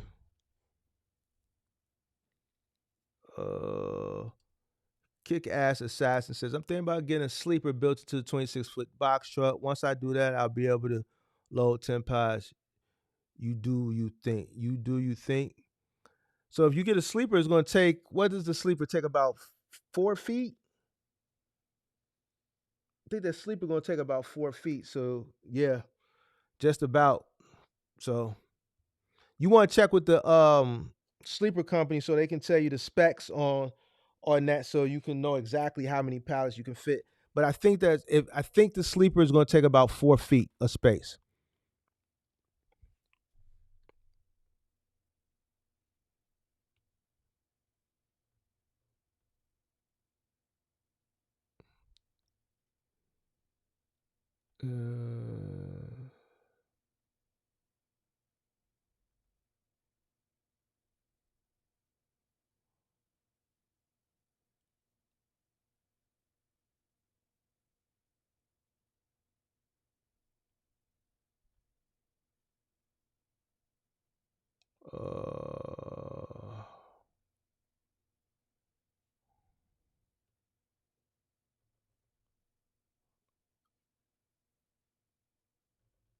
You said there's a guy on YouTube that has a 26-foot flatbed truck with a sleeper in it. It's a pretty interesting setup. I think I might know who you're talking about. I did see a guy. No, I was watching a video where a company was building the 26. Actually, it's a company that hit me up that wanted, I think they wanted to advertise, but I declined it. So they build sleepers. So that's what I was watching. 4 feet is correct. I'm doing it because I'm going to be running a 2-man operation for OTR. Okay. Yeah, I thought it was 4 feet. Active Finesse says, thanks for putting me on to Final Mile. No problem. Man, Big Zo, man, you going to hit the link, man, or what? The Zuzu FTR seems to have enough cab space to sleep behind the front seats.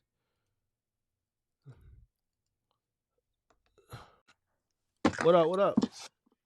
Yo. Man, tell me about this Lexus, man. You said what? Tell me about this Lexus, man. Man, it was a bad decision, bro. I know that. It was a bad decision, man. Bad decision. Bad decision. Why was it a bad decision? Why was it a bad decision? Because I should never got the Lexus. Period. You know what I mean? We Hold on, know can you that, hear but me? I thought you was gonna say like the car it's malfunctioning or something like that. I know it was a bad decision because Nah, you shouldn't have got it. nah. So hold on. I'm trying to put you on my headphones, but it ain't working. I'm gonna have to put it on speaker. So nah. So basically, I got the Lexus. Nah, it ain't about the Lexus. It's a good car. Don't get me wrong, but I should just, I should just stuck it out a little bit more, man. Honestly, I should never got it. Listen to you know that. I should Listen to just who? wait, drive. I should just, I should just do what I was thinking about doing anyway, which was keep driving the hoopty that we had. Honestly, Well, it's who did you really what say it you was was. listening to? Who was you listening to that made you decide to buy it? Wifey. Why you didn't Yeah. ask me for it? Why you So didn't like, ask me for advice? Man, I don't know. I should have though, man. I should have, man. That was a bad decision, man. I was doing good too until that shit happened. So But that's so my what fault. I what never what did it. year? What model? How much you The pay for it? 2017 RX. Oh, you got What model is this? the little SUV one. Yeah, it's a SUV. RX 350. What you paying a month Yeah. on it?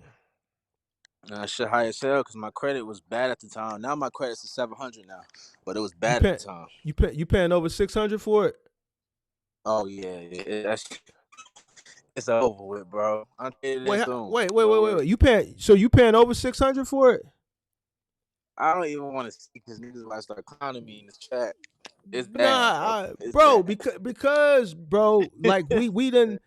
What are you paying, Bad, man? bro. Like, I'm about to get the heat right now. I already know. But this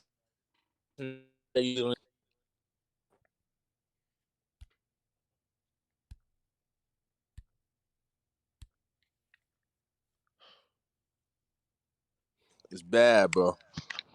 It's bad. It's bad. I should never did it. That shit seven. What is it? 768. Ridiculous. 20% interest.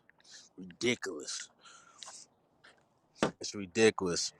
Why? My credit score was like I don't Here's know. my A thing. six.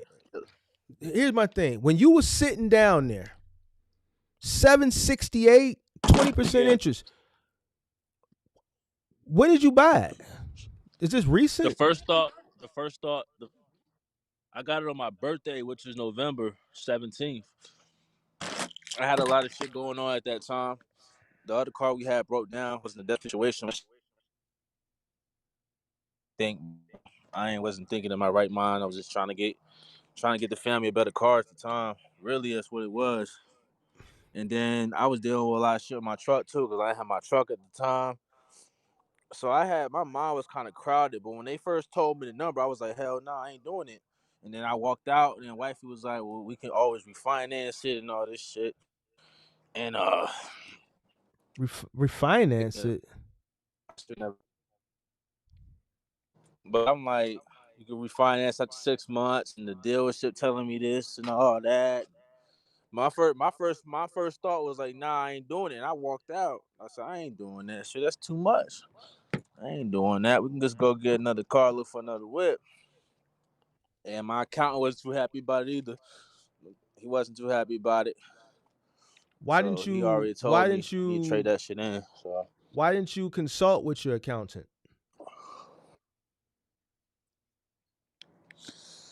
I don't know why I didn't.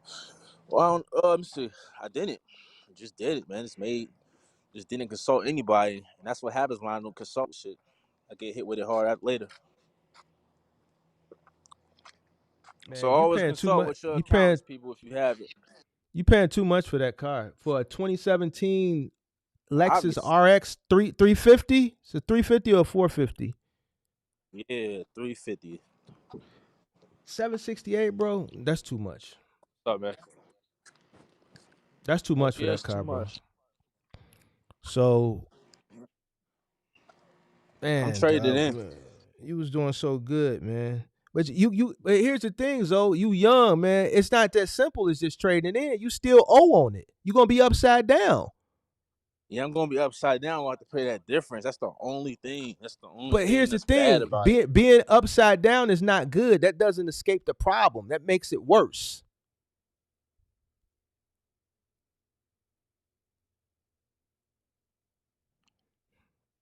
Trading it in ain't the answer.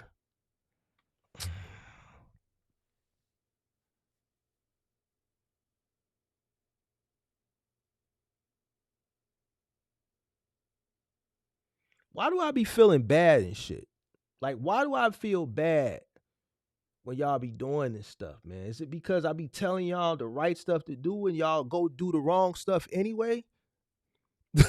And it be always the people who are active watching the show. We just did. That's why I asked him when did he do it, because didn't we just do a whole financial month like a month ago? Was that in November or was that in December we did a financial month? Well, we were talking about trucks, but you can apply that information to buying a personal vehicle.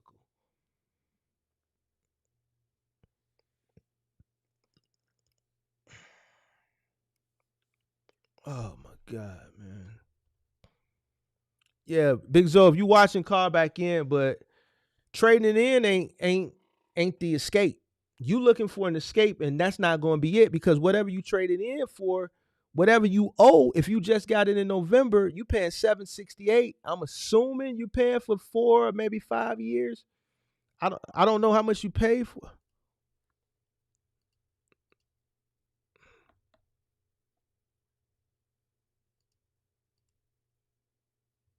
Yo,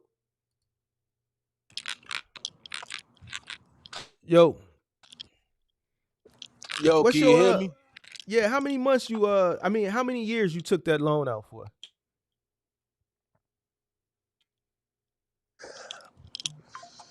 That shit for like 5 years. I think 60 months? 3 years. I gotta look back at the paperwork. Oh I think man, it's 60 months though. you supposed to know I think that. it's 60 months, 48 months, I 72 think it's seven. months.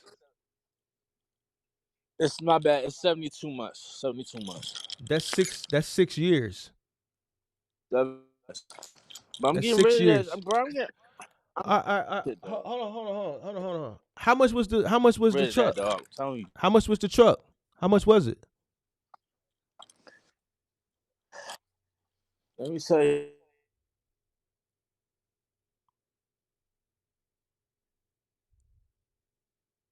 Damn, man, he freezing up, man. He gotta sit still. Uh 72 months. So what do you say, 768? I think he said 768.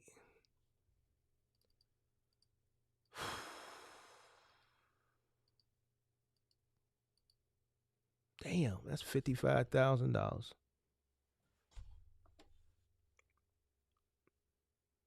mm, mm.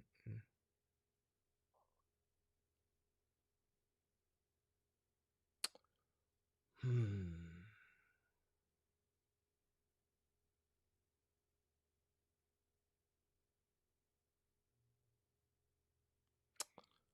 Damn, man.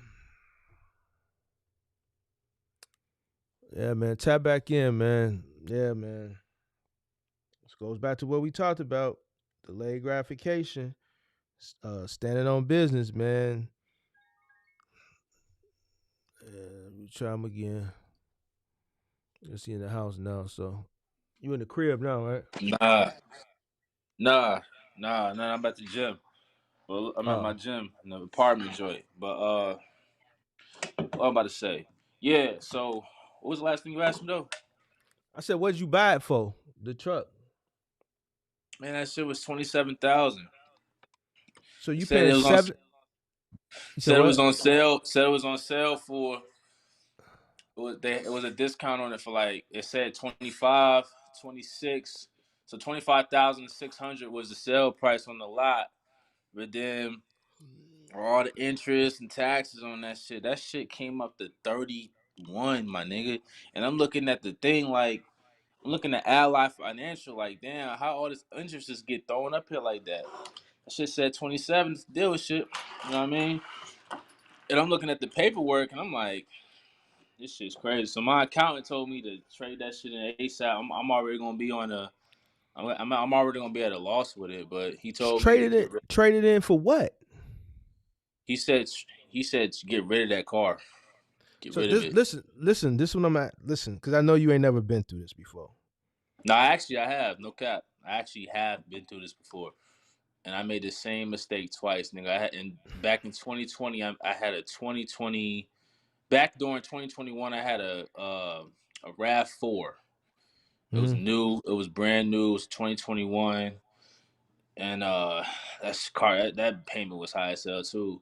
What happened was I ended up trading that in, and no, matter of fact, the dealership brought it back from us, and I had to pay an upside of $500. I got out of that situation. Now it ain't gonna be like that this time, but I've been through it before. But my accountant told me to. Only way out of this is either refinance it or trade it in for another vehicle, but you're gonna have to pay the upside on it, which most likely is gonna be a few thousand. So But you're gonna be that's the only. upside down. You still gonna end up having to pay the difference on this, That's and why I you ain't. said Pay, I'm gonna have to but pay the this, difference. but this is what I'm saying. You just got it 2 months ago, so you Yeah, still owe for pretty much the whole loan. You said 72 months, and you pay what, 768 a month? yeah, So 76. So after taxes and everything, the truck came up to what, 31,000. So you yeah, spent about $6,000 on taxes, which sounds about right. yeah. That shit's Uh, ridiculous. but that's what it costs. That's how much taxes cost. Once you pay your tax, title, and dock fees, you paying whatever the percentage is there, plus your you know what I'm saying, on 20-something thousand. So you paying 768 for 6 years. That's 55,000. Nah, I ain't gonna have that shit for 6 years, bro. But see, here's the difference. I'd rather pay the upside on it. Why can't I just pay the upside? Like pay the Because upside on it. I don't whatever. Okay, so if they buy it, if you But you get gotta somebody to think buy, though. Hold on, you gotta think though. The value on the Lexus is still pretty high though, let's especially on let's the California. you gotta think smart. The car was on sale for 25, right? Yeah, So what do you think the dealer bought it for? shit, he probably bought that shit for like 19. No Okay, cap. so let's say he bought it for The 19. blue So book, the blue book value on it is 19,000. all right, so let's So say he bought it for 19. So you owe 55,000 on it. You go trade it in for something, right? What would you trade it in for? I owe 55,000. Yeah, you say you paying Oh, you so 768, right? How much are you paying a month? The yeah, note. 768? 768. For how many months? Yeah, 72. That's $55,000. $55,200. Yeah, shit is fire as hell. You paying 20% interest. That's 20% interest. No, auto Yeah, loan. Right. So now you go buy now that what would you go buy? How much what kind of car would you go buy? How much what's your price range? something way cheaper than that shit. I went to a dealership. I went to another dealership. They said they'll buy it for 20. I have to pay the difference, which is like 30,000. it's crazy. So now you go buy a $20,000 car. I You gotta pay a pay 10. $20,000 car, you pay the taxes on that, you finance that. You're coming in there. If they take over this loan. See, the dealership don't own the car. Allied Financial owns the car. Yeah, Now, you're not going to pay the whole interest on it because you paying it, they're going to pay it off early. Right?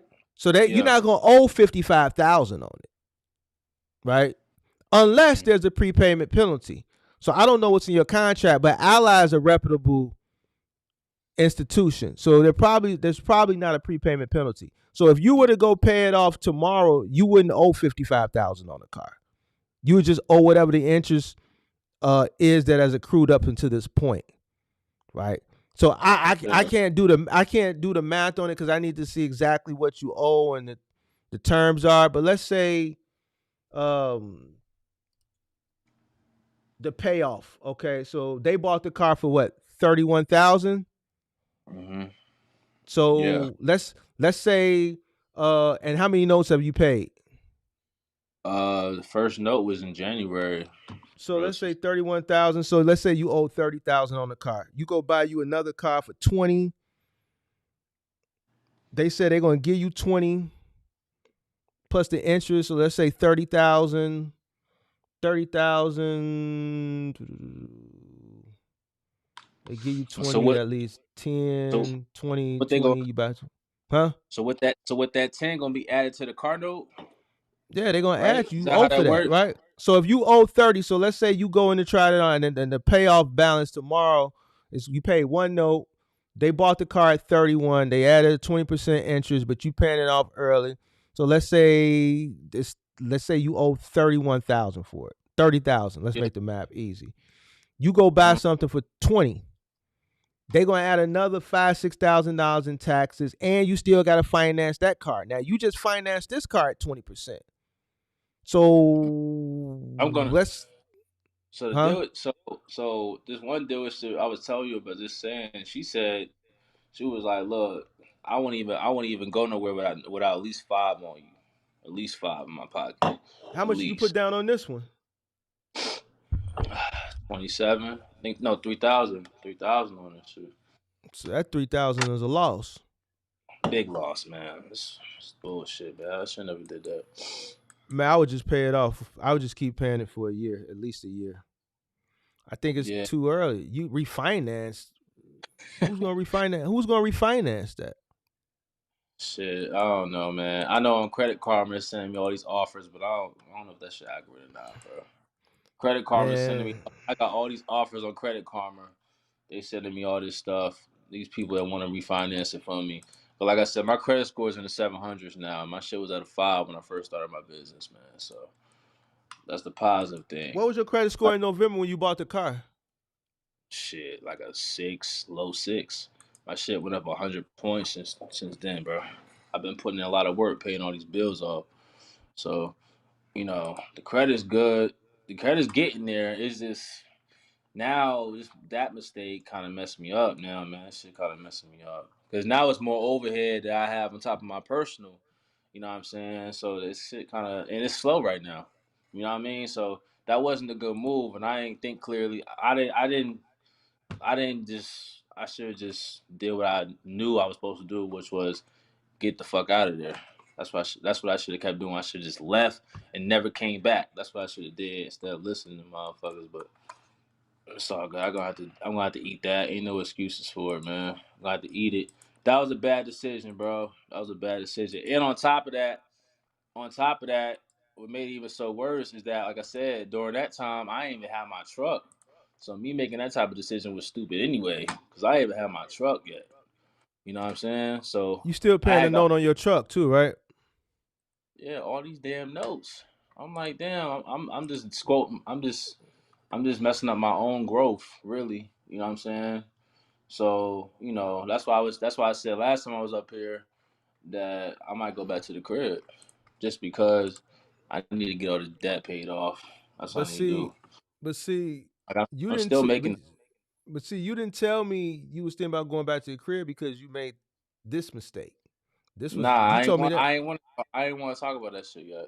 Yeah, I ain't want to talk about it yet. I didn't really want to talk about it, but yeah, it kind of put me on a little hold right now. Plus, like I said, I'm still recovering from the truck being gone for damn near 2 months. So yeah, it put me in a little hole, and financial mismanagement from last year. If I would have been keeping up with the books before the testimony, maybe I would have been better off than I am now. You know what I mean? Because my truck was down, that shit ate up 7,000 that I had put up. Shit ate up all that bread, man. So yeah, that was a bad decision, man. But now I gotta eat. I gotta eat all this stuff I did, and I gotta keep pushing. So yeah, I'm thinking about going back to the crib or moving in with somebody for a little minute. But y'all That's married something. though. Yeah, we will have to move into. So you know, we can go stay at my mom's crib, but my mom's it's gonna have to sacrifice, bro. I don't know what else to do. It's not a sacrifice. I can go back to my crib. It's a lot of issues with that shit. You know what I mean? It's either Well, there. We can go to my. It's places we can go. It's just that we're gonna have to do some sacrifice. Like my accountant was like, yeah, you're gonna have to. We're gonna have to. Get rid of some stuff. You know, well, cut down. I I would prioritize. Like you need to see which me. If I had to make the choice, um, if something had to go, it wouldn't be the living. It would be the car. Because Yeah, well, here's what here. the Hmm? car definitely. But damn, what am I gonna do? I mean, I could try to sell it, but ain't nobody gonna want to pay no 30,000 for that. I mean, come on, what I'm gonna do? What I'm gonna do Well, so early? You know what I'm saying? My see, I accountant wish told you me to start with the car first. Like he told me to that. do. Yeah, I mean, you a married man with a family, bro. So going back to the house ain't really an option. That Yeah, mistake that you made, you're gonna have to live with it. So whatever you do, and I'm not telling you what to do. I'm not telling you to do a voluntary, repo or anything like that. But you're gonna have to sit down, formulate a plan, and start applying some stuff. Because 768 a month for 2017 Lexus it's RX 350 is ridiculous. terrible. It's terrible. It's ridiculous for 72 months. For 72 months, that's 6 years, bro. Yeah, that's bad, bro. Shit is bad. And like I So said, I was just I was just on a good path too, trying to, handle the truck. You know what I mean? I still another thing I gotta do is, get that truck and shit, in my name, you know what I'm saying? All type of shit like that. So me doing this really just fucked it up. why don't you try to sell it to a private seller? What the truck, the car? Yeah, try to sell it to a private seller. I mean, private Yeah, buyer. I'm sorry. yeah, I'm gonna try that tomorrow. I've been looking at I've been looking at some stuff to try to see what I can do with this whip, cause yeah, that shit ain't gonna Yeah, cut try it, bro. try try to sell it to a private seller, and if worst case scenario, I mean, that's man, I really Yeah, don't know it's what to fuck. tell you, bro. I just kind of wish you would have came in and talked to me. Yeah, man. I Asked me mean, other. yeah, that was during man. That was a really bad decision, man. When I get I notice, man, when I get in like really like tough or just when a lot of shit on my mind, I make irrational decisions, man. For real, that was an irrational decision. That was a really bad irrational decision. And then what made it so bad is when they told me that the note wasn't gonna be due until January. Like that shit was not around the corner. Yeah, you Like, get 40. You get 45 days before you have to make the first payment. yeah, and you know what's so crazy? I tried to take that shit back like a week later after I had it. They said that shit was too late. I should have took it back the first 3 days. They said it was Yeah. too late for me to bring it back. I like once the week settled in, I realized that I made a horrible decision, and I tried to take it back. I asked them. I said, "Yo," they was like, "Nah, it's too late. You should have did that the first 3 days." And I'm like, "Damn, like, So let me ask you this. So your girl encouraged you to get it? yeah." She was well, at first she was encouraging me, then she was like, "Well, you don't have to get it if you don't want to get it." You know what I'm saying? But th- like I said, I So accept responsibility for that shit. I ain't blaming so nobody for that. did you? Where did the accounting come into play at? Did you look at your? Because you listen to me. I always talk about your living expenses. We did that in your Bro, testimonial. you know what's so funny? You know what's so crazy about it? In that moment, bro, I wasn't thinking about none of that shit, man. I ain't think about none of that until like later on, like a couple days later.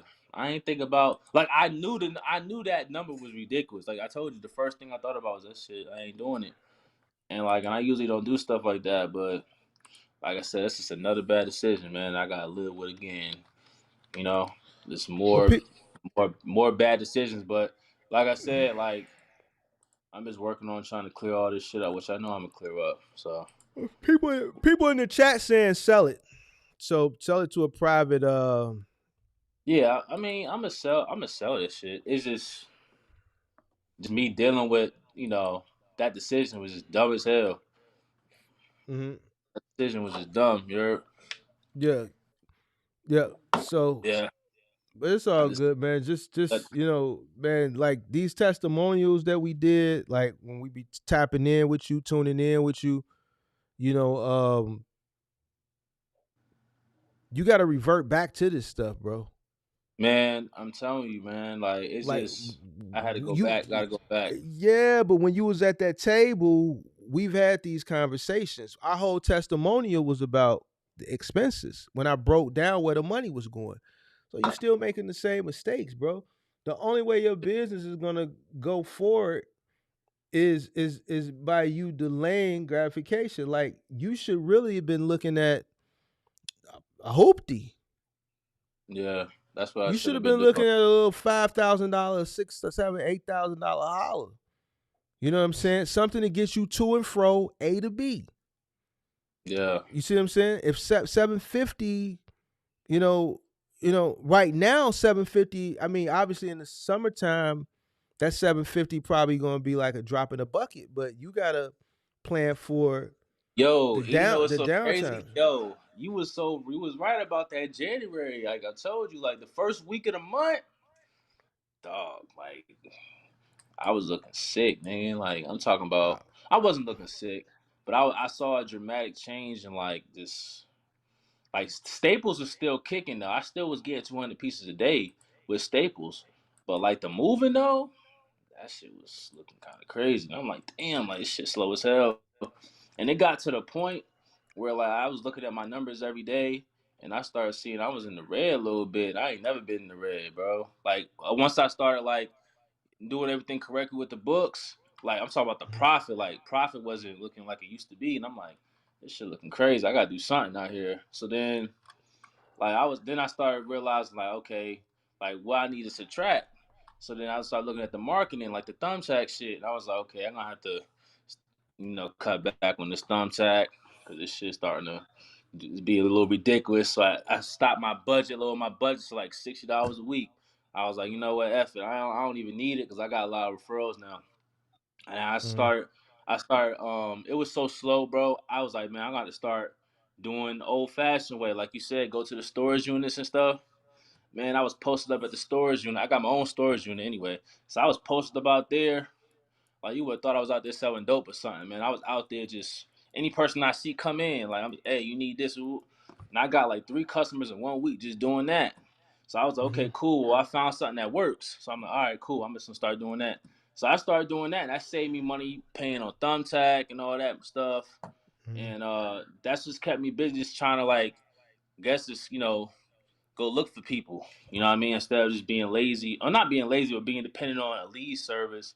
Nah, bro, I'm gonna just get my face out there and just keep doing what I was doing before. So that's how I've been trying to just stay busy in January. Really, just going out, going to all these storage units, passing out cards, flyers, marketing that way. I mean, that's how I was able to do it. Where'd you do on Black Friday? Did you have your van on Black Friday? Hell nah, bro. I ain't get my van damn near the last week of November, bro. I had Black Friday. I was doing moves though. I think I had 2 moves on Black Friday. I couldn't, and then I thought about. Let me tell you though, my market, mm-mm, my market ain't really that good when it comes to like roadie, anything Mm-hmm. like that. I don't know. I'm in Raleigh, so roadie. Let me tell you, I think I did one roadie gig because roadie be paying like bullshit, bro. Like $20 for like 50 miles. This BS. I ain't never seen a good load up there yet, so I was like. I was trying to rely on that too in January. Like, okay, let me get on roadie, but roadie was getting like it was just so dry, too dry. And I was like, okay, this shit ain't working. So then I got on I signed on with this, which I don't know why I did that. I think I was just being desperate. I signed on to with this carrier do like little expedite and shit, but I can never get a load with that either. And every time they sent me a load, I was doing staples, so I couldn't do it. So I was like, yeah, that shit ain't gonna work. I see why, you can't do dedicated and expedite at the same time. That shit ain't So gonna work. so you got Amazon Flex or I got kicked off. I got kicked what's the off it, man. They kicked me why? off. Man, because, bro, but not when I had my truck, but before I was using it in my car, and I kept on just missing blocks, woo woo, missing blocks, and like I was doing it when I had my truck the first 3 months, and then they sent me an email right before my birthday, man. I ain't been on it in a minute because the movie was kicking. I ain't need Amazon Flex, and I was like, shit, getting slow. So let me get back on Amazon Flex, man. They sent me an email said they were deleting my account. What about Walmart Spark? Walmart Spark not available in my market, man. There's too many niggas on there. So Walmart Spark not available. So the only things I really got is moving, which I had to start upgrading my services. So I started doing TV mounting. I started doing furniture assembly. I was already doing truck removal. And then like we just upped it on the TV mounting. Like I just started getting nice with the TV mounting, you know what I'm saying? And then I started messing with the handyman work and doing little stuff like that, fixing stuff around people's cribs, just doing little stuff like that, trying to keep the bread flowing in with the moving. And that's how I really try to, keep making money, man, somehow. But I'm gonna tell you right now, um, me just thinking about how the future gonna look like this year. Like I'm really starting to fall away from that thumbtack shit. I'm not gonna lie, like that shit ain't really all that no more, bro. You got too many people out in my market now. People giving these customers BS prices, shit messing up the market, man. Like these customers, I'm starting to get turned away from a lot of leads like I used to get. Like these customers, they ain't budget for that no more. They try to get the lowest price, and that's it. Well, you gotta understand. Right now, it's a slow season, so But it's it not don't. an over. But still though, it be like, It don't. It don't matter. It is a steal though because it's yo, nobody moves in. Listen, nobody moves in the wintertime. I told you this. So you got a bunch of shit. Somebody capacity. moving, Mark. Somebody moving, Listen, Mark. listen. But that don't mean they're gonna come to you. See, You gotta see make this. them. Fuck it, make them, man. You gotta make these niggas, man. Like, listen. You gonna listen to me or you gonna just make up scenarios in your head so you can believe what you want to believe? Listen, I understand that a lot of people not moving, but somebody's still moving, Mark. You gotta find them. Yeah, somebody is still moving, but here's the thing: there's a lot of you and less of them. See, in the summertime, it's more of them and less of you. That's a in the fact. summertime, everybody's moving.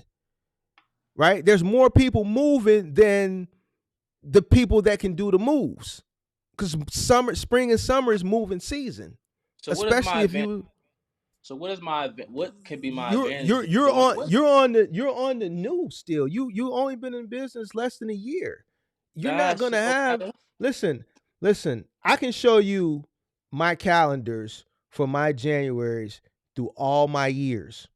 Mm-hmm. Right? As the years go by, it gets lower. Older.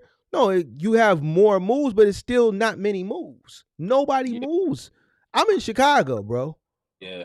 Last week it was -30, -40. Yeah, niggas ain't moving in that. Niggas do move in that.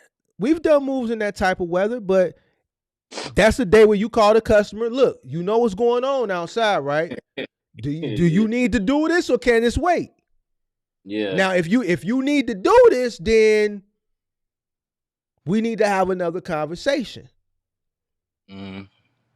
Now, if it's like the last day of the month or the first day of the month, they got to do it. So then we got to talk this bread because the move finna take a lot longer and it's finna be a lot more money. Was it finna be a lot more money because it's going to take longer? It's going to be a lot more money because it's going to take longer and because I'm charging you more. Yeah. You see what I'm saying?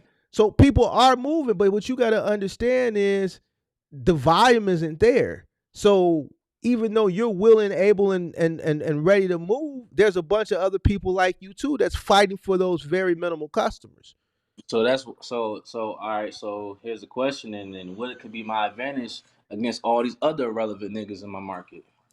Well, you have to have experience. See, you gotta understand when listen. When you have experience and you got a multitude of customers under your belt, you're gonna have customers that are gonna call you for bullshit in January. Hey, can you come do this? Or hey, I got that. I bought this for Christmas and we needed a symbol for little Johnny, or we still haven't picked this up. Right? You. So I got like 6 customers like that. I hear you, but even still, it's still gonna be slow. It's not gonna be like it is in the spring and the summertime, bro. Yeah. That's why I tell you, in the spring and the summertime, you make enough money. Listen, the first 3 years when I was moving, I made enough money. This is before I started Final Mount. I made enough money in the summertime that shit, I didn't really have to do nothing. Them tools and fuels, okay, I would do it. But shit, I saved up 5 figures. You working 7 days a week in the summertime. So how do I? Okay, well, I guess it's a dumb question because I kind of already know the answer. But how do I get to that point then? To the point like you say when you have that much money left over from the summertime. This year will be my first full year, right? You want me to be honest with you? You want me to be honest where you see mine? Your situation is different. You got a family. You got a $768 car note. You got rent and all that shit. I didn't have that shit, bro. I know, so I need to decrease the living. I know that. Definitely. So you gotta work harder. Make more money by working harder and decrease your expenses. Hey, how much? Yo, Mark, how much? Listen, like, hey, man, bro, listen. Let me explain something to you. I think decreasing the living is one thing, but working harder, shit, I do that already. I don't know how much harder I need to work, nigga. I get up at 4 in the morning every day. Harder. 7 days a week. What you mean harder? Harder. I don't got no problem. Listen, I don't got no problem doing that, Mark. It was some days I would do 5 or 6 moves. On the first of the month, you know how many movers don't show up? People calling my phone, my movers didn't show up. I got to be out by midnight. Shit, I'm Listen, halfway to the yard. yeah, that's a Man, you want fact to pay though. this premium? Yeah, I pay it. Listen, I had one lady, she was crying because her movers in short. She's like, I got to be out by midnight. The people are moving yo, into this apartment tomorrow. She said, man, just put all my shit on the curb. Just get my bedroom set and my clothes. I swear to God, I charged her a premium. We got to that move at 11:30 at night. We set all her shit on the curb and we got her clothes in her bedroom. Said she was crying. It wasn't yeah, our fault though. Listen, yeah, I gotta get it, bro. See, at that time, I had to get it. yo, no You at the cap. you're listen to me. You are at that stage where you gotta get it. I What you know mean that. work Listen, harder? You young. You ain't supposed to sleep. I'm but supposed to listen, sleep. You don't listen, get bro. to sleep. Man, I ain't Yo, trying you to hit none of that shit. You know hold why? on, bro. Because Hold on, I man. listened Hold to the on, shit. hey, man. You went Hold out on, and you man. bought this car, bro. Man, F the car. I'm gonna handle the car, but as far as Man, working hard and shit, that ain't shit to me. I get to it. That ain't nothing. I would Listen, then. listen, man, listen. My man got he been doing moving for 15 years since he was a youngin, bro. He 24 and I'm 26. This nigga been doing shit with his pops for years, way more than me, right? And we did. He said, bro, I ain't gonna lie, man. You the first nigga I know to start a move at 5 o'clock in the morning. I said, hey man, shit, I don't give a damn, nigga. Hey Let's start. man, hey man, hey listen. I give We you a start moves hand at clap. 5 in the Like morning, nigga. I'm not finna give you no cookie for that. I ain't I giving you mean, no I don't cookie want for no that. damn cookie, Mark. All right, you know why? Hey, Because you know why? Because you watch the hey, channel, bro, and I'm listen, bro. disappointed at this. Listen, I made a mistake though. I made a mistake. I'm not gonna hold that shit over my head because shit tomorrow, another day. I ain't about to be sitting here and cry about this shit, man. And you know what I mean? Listen, at the end of the day, I'm gonna be successful, bro. Like I got it in me. I made some dumb shit. All right, you live and you learn from it. I'm not gonna hold it over my head because at the end of the day, bro, tomorrow a new bag and I gotta get to it regardless. Nobody else gonna do it for me. You know what I mean? Like nobody else gonna do it for me. It's either I What are you get to charging it for or your moves? What are you charging for your moves? for what? 2 man or 3 man? 2 men. Which one? 110 an hour.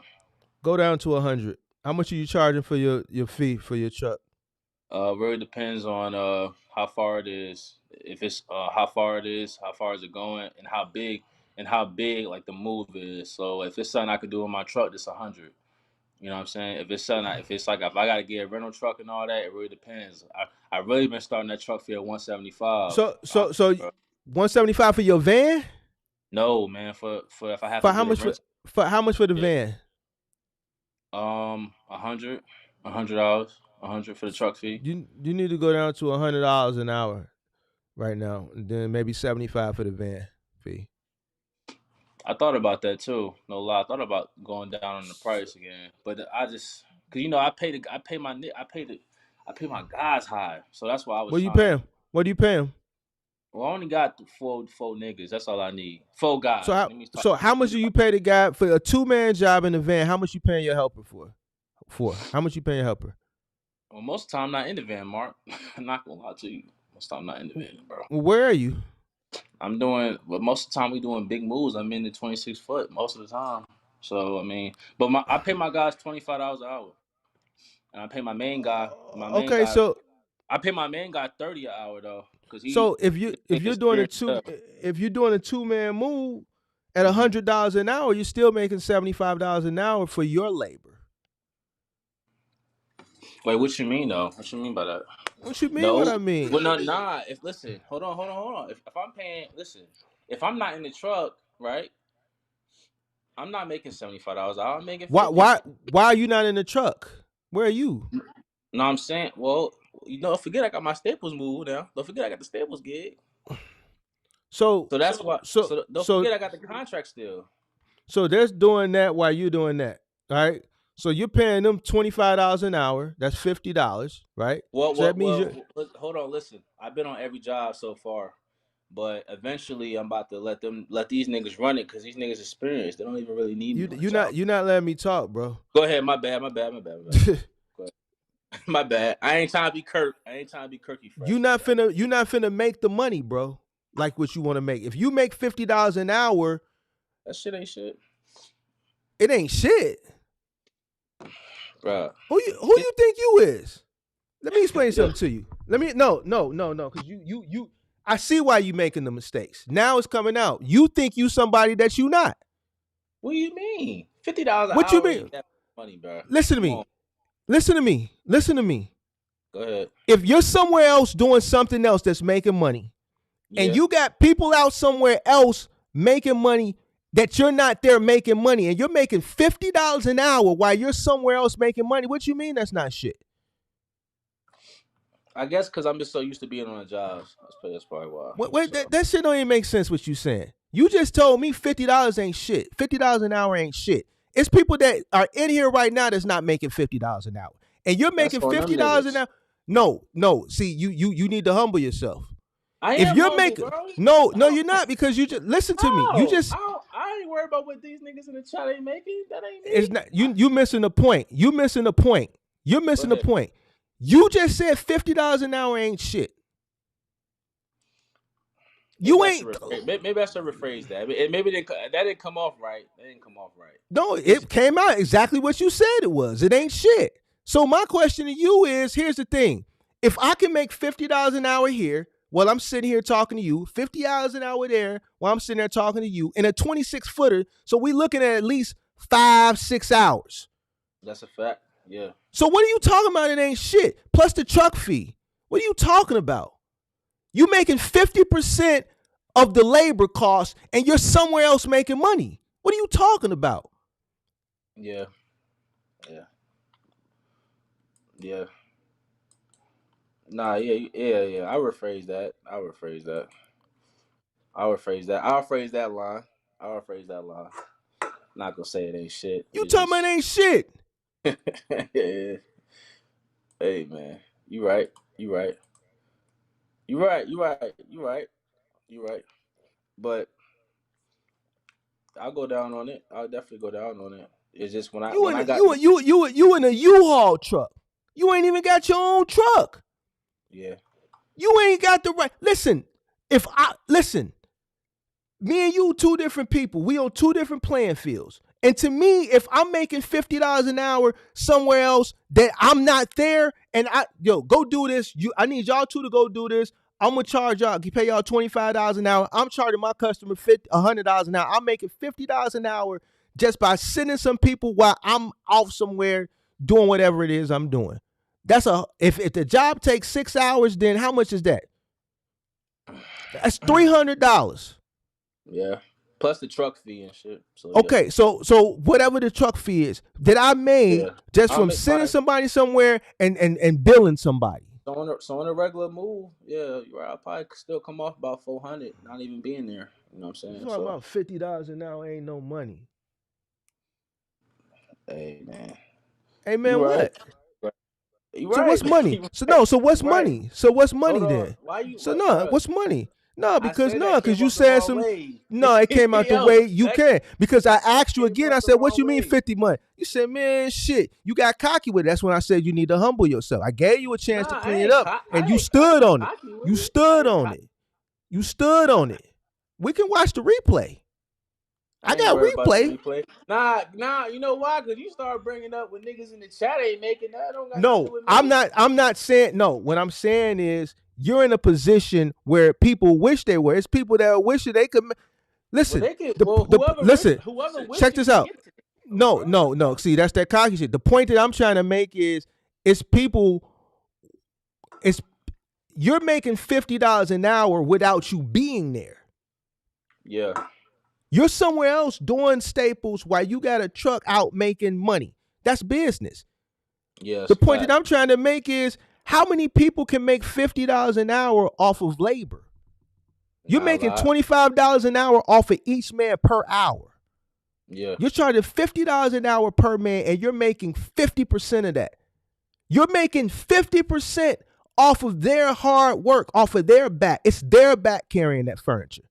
And yeah, you're you right. making $25 an hour. They're getting paid $25 an hour, and you're getting paid $25 an hour, and you ain't lifting shit. Nah, it's a fact though. Yeah, yeah.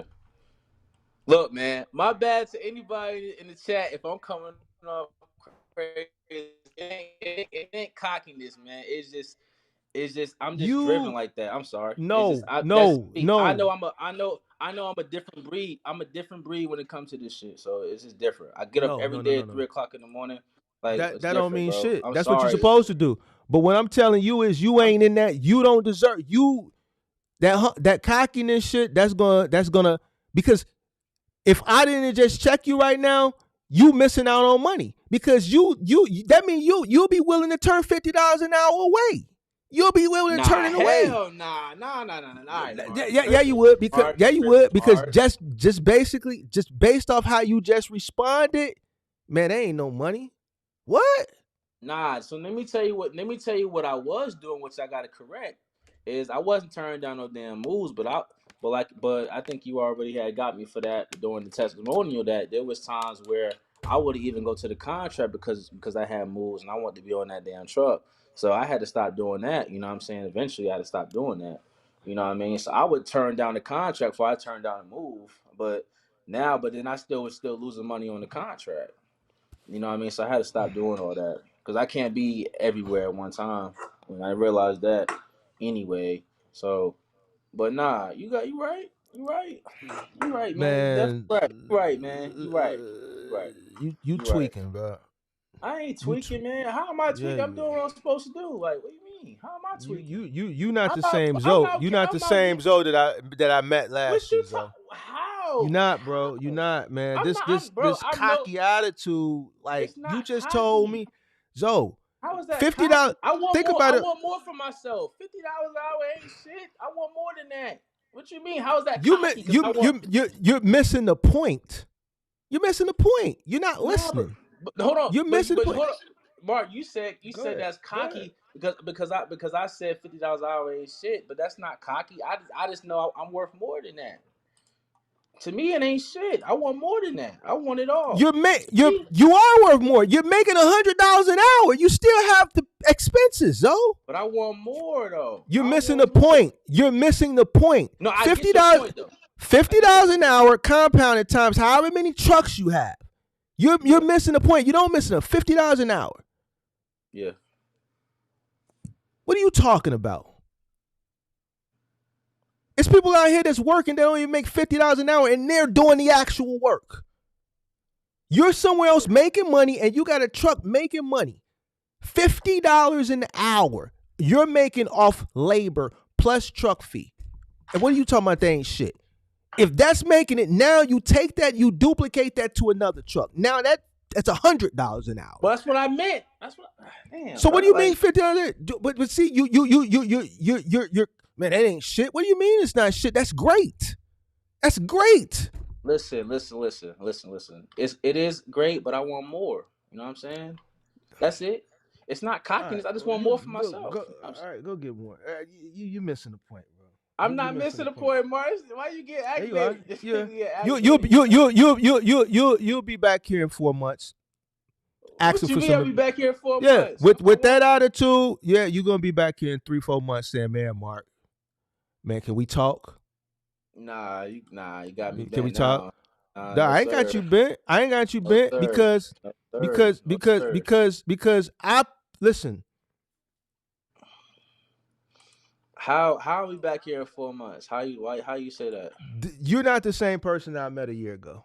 How? How am I not the same person? You I'm you nowhere where I need to be at. How am I not the same what person? do you mean? You know what? You're doing better than you were when I first met you, I understand that, but I want more for myself. I'm not gonna be and content you'll get more. But what you're saying right now is ridiculous. because I said $50 an hour ain't nothing. God, come on, bro. It's 2024, man. Like the hell you mean? Like gas $50 a day. What you talking about? If I do, I'm talking about what it costs to run my business. Listen to what you just said. Gas is Gas is $50 a day, and we're talking about $50 an hour that you're making off somebody else's back, bro, not your listen, back. listen. I No. understand. You listen. You're in a 26-foot truck. You got a 10-hour move. What? How much is that? Yeah, shit like $700-800. That's 10 hours. $500. That's $500 off the labor. You make $500 off of their labor plus your truck cost. 26-foot box truck. Yeah. How do you think I was able to scale as quickly as I was able to scale? That's what I'm trying to do. Okay. So I just told you what to do. I I'ma told do you to it. go down to $100 so you can Mark, be more competitive in your market. Listen, Mark, business.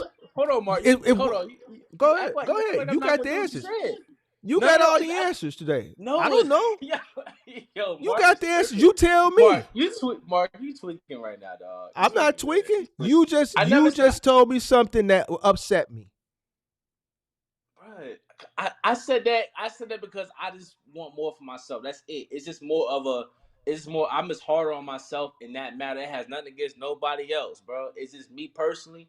I just know I know more. That I want more for myself. That's it. That's it. It ain't no cocky nothing. If it came off cocky, I apologize for that because Listen, I ain't no you cocky can't dude. you I'm real can't have. humble. How old are you? Real humble. 25? 26? I'm 26. I'm 26. And when did you started in March? So you coming up Yeah. on a year. You coming up on a year. April. Let's say April. Okay, so you coming up on a year in 3 months. Yeah. So guess what? You're not gonna have the world in less than a year. It's gonna take definitely time. not. But let me Yeah. explain something to you. Let me explain something to you. What you have done within this first year is great. You know why? Because a lot of people couldn't do it. So be thankful for what you have. $50 an hour of labor that you're not actively doing because you're charging. See, you're at $50 an hour ain't shit. No, it's not. Well, it is, but you're charging $100 an hour. You're making 50% profit margin off the labor. How is that not something? You're looking at it like, see, you in the Hellcat mind frame. See, because it ain't enough to go out buy a Hellcat. No, because here's the thing. Find me an industry. I always say moving is going to get you paid the most. It is. I don't think the industry can do it. Okay, and I say this all the time. Like, listen. Shout out to all my movers in the chat. Forget the truck fee, material costs, forget all that. We just talking about the labor. Yeah. The customer pays for everything. You incur no cost with moving. The customer pays for everything. That's why it's the best. Just nobody want to do it because it's hard work. My money was made in moving. The bulk of my money was made in moving. Listen to me say, your margin is 50% off the labor. You got a 50% margin off the labor. Yeah. You looking at the dollar value. I'm looking at the margin, man. Yeah. You're making $50 an hour off somebody carrying heavy ass shit, and you're not even lifting a fucking thing, bro. Yeah. What the fuck you talking about? It ain't shit. And it's a 26-foot truck. You doing 26-foot truck moves. You talking about 5, 6, 7, 8, 9, 10 hours. What you should be thinking about is how do I duplicate this? That's what I'm saying. I've been thinking about it. You still stuck on that comment I said, yo. Like, yeah, because it was ignorant, man. I'm not gonna let it fly over my head. I have to make you understand why it was ignorant, so you don't say no goofy shit like that again. What you talking about? $50 an hour ain't shit. So guess what? If you charge $150 an hour and you got 3 guys, that's what I charge too. $150. Now you charge and that's too much. For you, it's too much. For you, it's too much. This is why you having issues there. Because you're not in the place where you can charge that much yet. You're trying to build a. See, that's what your issue is. I'm not bugging. Do you want to win or do you want to lose? I got that price from you. What you talking about? $150. That's the price. Listen, that's the price that we were charging up until 2022. Yeah, you have my client. Listen. My clientele was already built. I can charge a premium. But check this out. No, it ain't. It's getting there, though. Do you have enough clientele to satisfy 5 trucks? Not 5 trucks. Do you have enough clientele to satisfy 10 trucks? Do you have enough clientele to satisfy 10 trucks? Come on, you know the answer to that, man. Come on. All right, so let me explain something to you. Now you're being cocky. No, I'm not being cocky. But see, I'm not being cocky. But guess what? Even if I was being cocky, I can be cocky. I ain't cocky because though. Hold on, because I'm giving you the information. I already did it in one. I'm straight. I'm giving you the information to win. I'm trying to show you how to build your clientele. I'm showing you how to compete.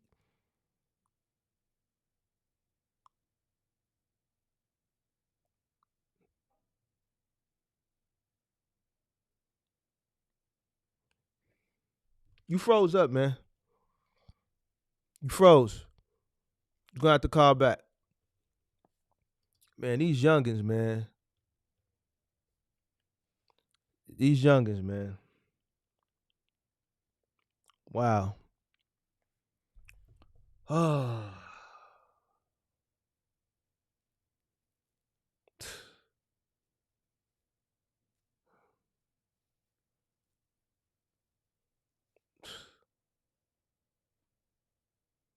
Mm, mm, mm.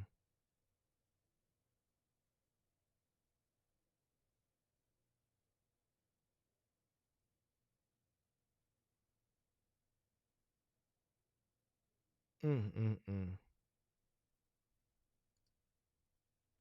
You froze, though. You froze.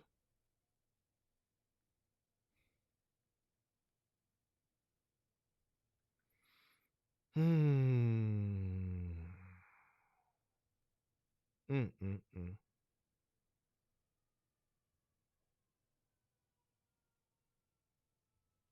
I can't believe that.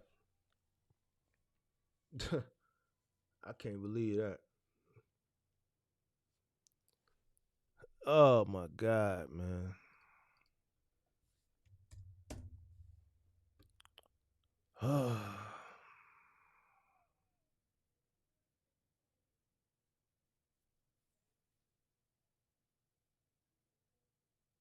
Mm.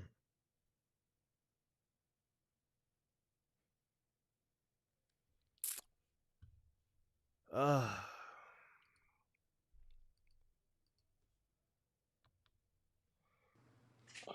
Yo, can you hear Man, me? I'm just gonna let you do the talking, man. You got the answer, man. I'm on my other phone. This phone about to die too. Like, Eric, y'all in the chat, man. Y'all got all that to say, man. Half y'all not even. No, I ain't gonna say all that. It's all good, bro. Like, see, y'all be in the chat. Y'all be talking crazy and all that, but half y'all not even putting in the work for real like that. So I don't want to hear it, man. Really, you know what I mean? I don't really say too much, but some of y'all in the chat talking kind of greasy. And y'all wouldn't say none of that shit to my face, so keep that shit hot, for real. Alright? Keep it hot, because I ain't the one, brother. I'm telling you right now, I'm not. Anyway, You notice the internet, though, right? listen, I know, but I ain't no internet nigga, though, for real, because I was in the street heavy before this, so I know, like I So, said, so, so is a lot of people, but when you on the internet, it's the internet. But here's the thing: this is why I'm disappointed at you, and I have a right to be, you know. yeah, I know. So, The Lexus was a bad move.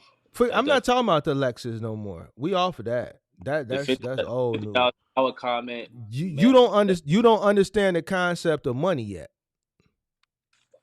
No, I do. and I do understand it. It's just that comment just was just kind of it was kind of it might have been a you little ignorant. you, you would have never made the comment if you understood the concept of money. Yeah, that shit about to die though, bro. Damn. But your phone about to die, so man, I'm gonna Nah. let We still. I'm on 10%. We can still let it ride for a little minute. Still I let it just ride. I'm gonna go I'm hit. I'm gonna disappointed go in hit you, the man. gym. I'm gonna go hit the gym. Hit these dumbbells. Burn some of this steam off from this live.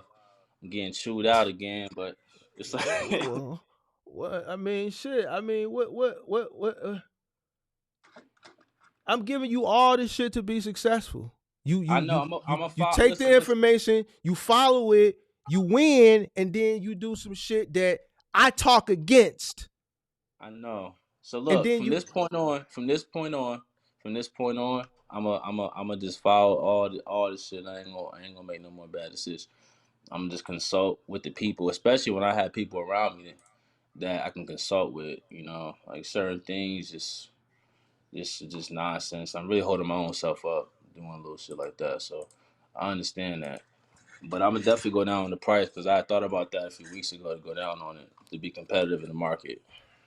Cause I got people in my market charging $95 an hour. That's how bad this shit And is. guess what? It's gonna get worse. I know, definitely is. Cause I'm finna run for mayor in Chicago, and I'm finna start sending all these migrants to North Carolina. Yeah, I'm I'm going gonna back send to them Jersey. all. Jersey.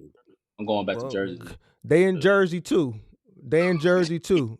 Greg Abbott sending them to Jersey, and Jersey sending them to New York, and they coming walking back over to Jersey. So the point I'm trying to make is the market is going to continue to get competitive.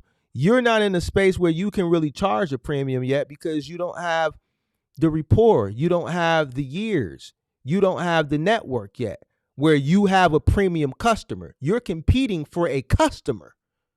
Yeah. You're competing for a customer. You don't have that customer. Oh, well, you've been in business a long time. Listen, well, Mark's company moves us. He's been moving us for the past 10 years. And then now you're moving that person. They're referring you to all their coworkers. They're referring them to their family. This is how you build your network. You ain't been in business a year yet. So you have to get your customer base built up. And once you get your customer base built up, and then you become, legit and all that shit, then you can slowly start rising your price up to a premium. You still learning the game. You still don't even know how to. Go ahead. I'm about to be legit in like another week, man. I got my fingerprints tomorrow. I got to do fingerprints. I got another lawyer who only gonna charge me $500 for the application instead of the $25 from the other idiot. So I got that in motion. I'm really trying to go legit, so I don't have to worry about that. So that's the one thing I am trying to do, because I want to work with realtors. I thought about another way I can, boost this up is to like get direct access to realtors and stuff. That could really help out too, Eventually down the line. I'm still taking my time though. Build up your customer clientele base. The easiest way to build up your customer clientele, the way I've been telling you. Start with one thing at a time, man. You trying to get to the riches, and it don't happen overnight. You only got 6 months for moving a year. Mark, I know it's not going to happen overnight though. All right, well, because you're talking all this stuff and all this stuff. Listen, focus on consumers, bro. Focus on building a consumer network. Listen, the best way to get customers with moving, the best way you're going to get customers, you're going to start hearing people come telling you they found out about you via word of mouth. You go into these people's home. I get it, but you're going to get more. You ain't been in business 12 months yet. Every time I tell you something, you got to answer for me before I can even finish. You ain't got nothing. My bad. Go ahead. You only been in business 10 months. You ain't got nothing. You think you got something. You ain't got nothing. Nah, I don't. Now I'm telling you what it is. You got a long way to go. Tell me when somebody could come tell you, man, we've been using Big Zoe's company for 10 years. Yeah, he moved me cross country twice. My job relocated me. He moved my daughter to school. He moves all my colleagues. When you get 100, 200, 300 of people like that saying that, that's when you know you own something. Yeah, that's lit there. All right then. So until you get to that point, then you ain't did nothing yet. So don't act like you did something. Nah, especially when you making these types of decisions, man. And I'm sitting up here going back and forth with you all year, giving you all this information. Then you come back and you tell me this. So yeah, now it's about second night in a row where I'm finna end this live upset. I'm more upset with you because it's people every day. After this live, it's gonna be somebody in my DM. It's gonna be 3 people in my DM. Like, man, you spend a lot of time with him. Can you take me under your wing? Because I don't charge nobody for this.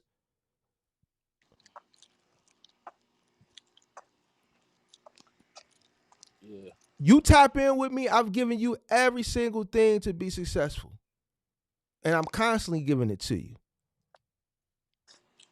What's up, bro? Y'all doing the move? Yeah. So what? Now you think that's supposed to be your move, right? That's how you feel, right? You gonna hate on them, right? Boy, I ain't say nothing. Yeah, y'all doing the move. Like I could see it in your face. Like, hey, that's supposed to be my move. You ain't gonna win them all. Well, you ain't gonna win them all. Dog, though. Am I a dog or not? You can be a dog. You can be a dog, but you want to win. You think you gonna get every single move in North Carolina? No. It's slow. It's January. All right. So you have to build out your customer clientele base. That takes years.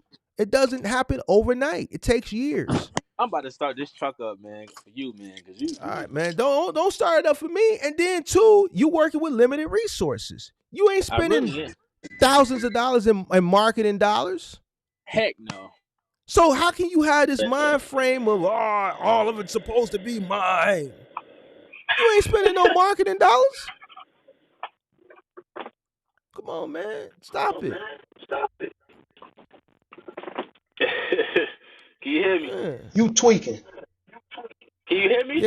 Yeah, man. I hear an echo though. You gotta turn the whatever is on. Oh You man, got. damn. Hold on a I second. hear echo. You got to on Bluetooth or something in the van or something. Yeah, boy, I don't know what's going on with that. Damn, hold on.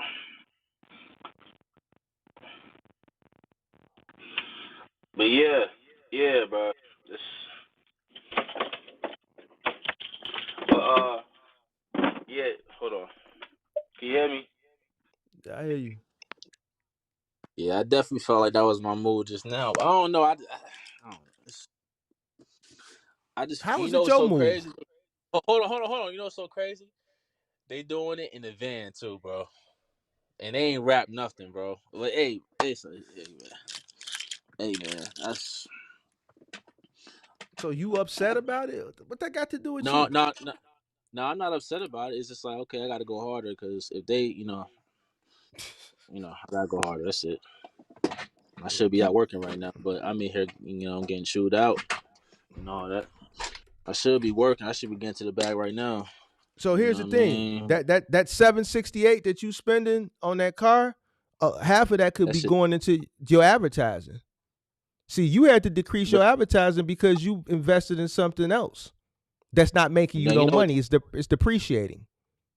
That's you know what? That 768 could have went into possibly. Yeah, you're right. Yeah, I'm gonna get rid of that though. I'm definitely gonna get rid of that, man. That's just ridiculous, Yo, man. yo, your wife don't work. Nah, she work now. Yeah, Okay. she an So entrepreneur too now. She a makeup so artist and stuff. But so what? still, But she's doing that from the crib, right? nah, she just got a booth. She just got a booth now. She was doing it from the crib, but she just got a booth now though. So it's about to start. I'm about to start having some help. Yeah. You know what I If mean? that But I've been 768 by myself for a while. if that 768 was going into something like if you would have went and bought, let's say, since you doing moves, if you would have went and bought you another vehicle, at at least it would be paying for itself. But see, now that That's 768 is depreciating. You telling me you got that, but now you done decreased your advertising, your marketing dollars, and then in the same breath, you sitting up here complaining about it slow. You decrease your marketing dollars because you increase your depreciating your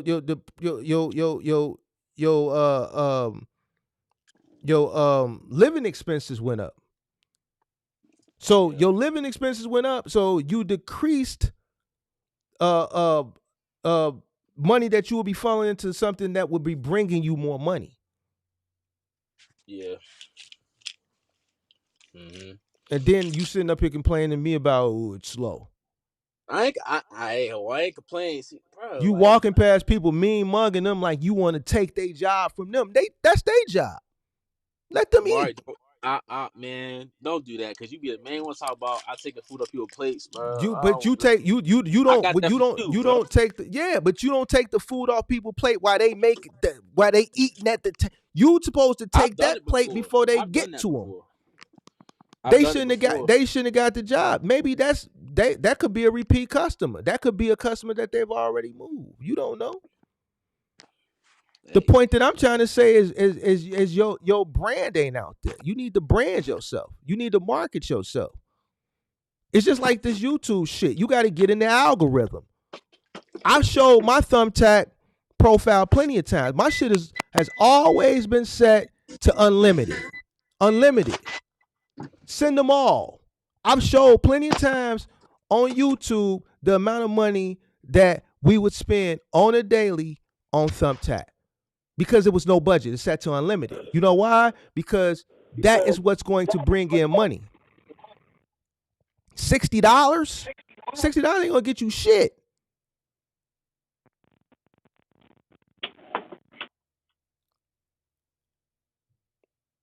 $60 ain't gonna get you shit. I can't hear you. I can't hear you. I can't hear you.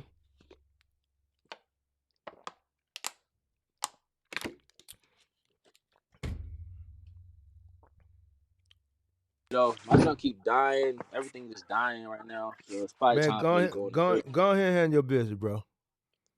Hey man, this is a good live though. I probably don't turn the streams up again like I did last time. You know what I mean? Hey, that's Man, believe that testimonial was by far your best testimonial. I know that for a fact. I know that for a fact, man. yeah, I saw the but see, views on that joint. I don't want you to be a person who gets views from doing the wrong thing. Hey man, listen. You know what? That testimony helped a lot of other people though. You know what I'm It saying? did. So It did. so what I took it is that, people learn from my mistakes. And that's I got a lot of flack from it, but I also got people that hit me up say I learned a lot from it. You was honest. People are not honest no more. That's why nobody want to hit the link now.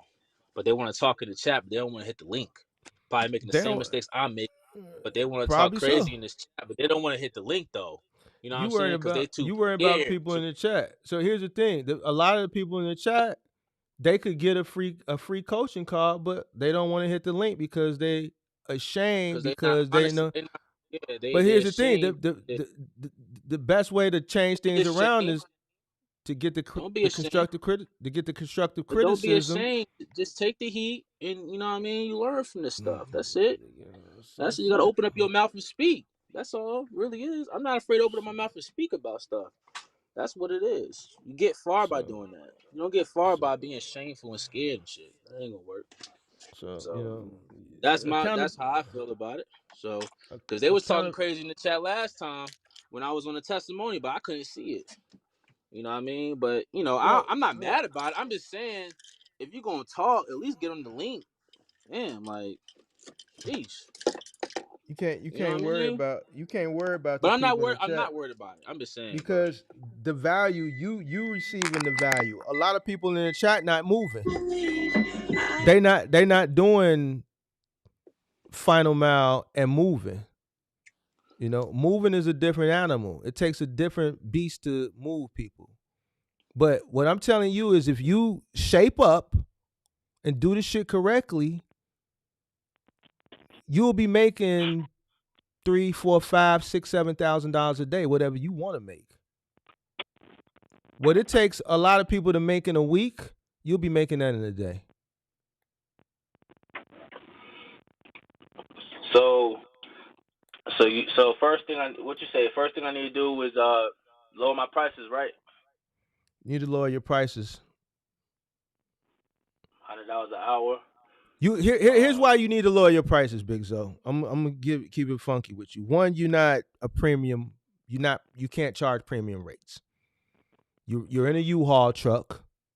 You don't own your own truck. You're in a U-Haul, right?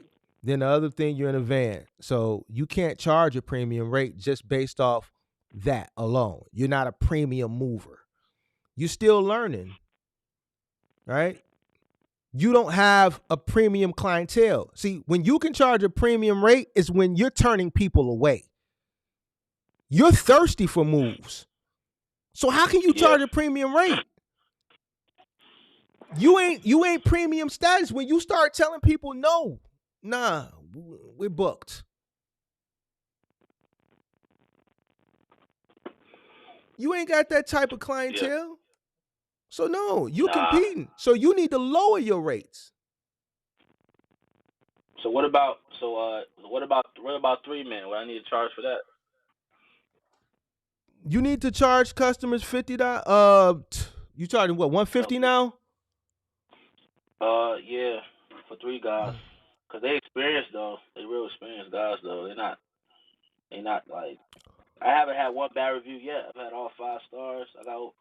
I'm almost at 100 reviews right now on Thumbtack.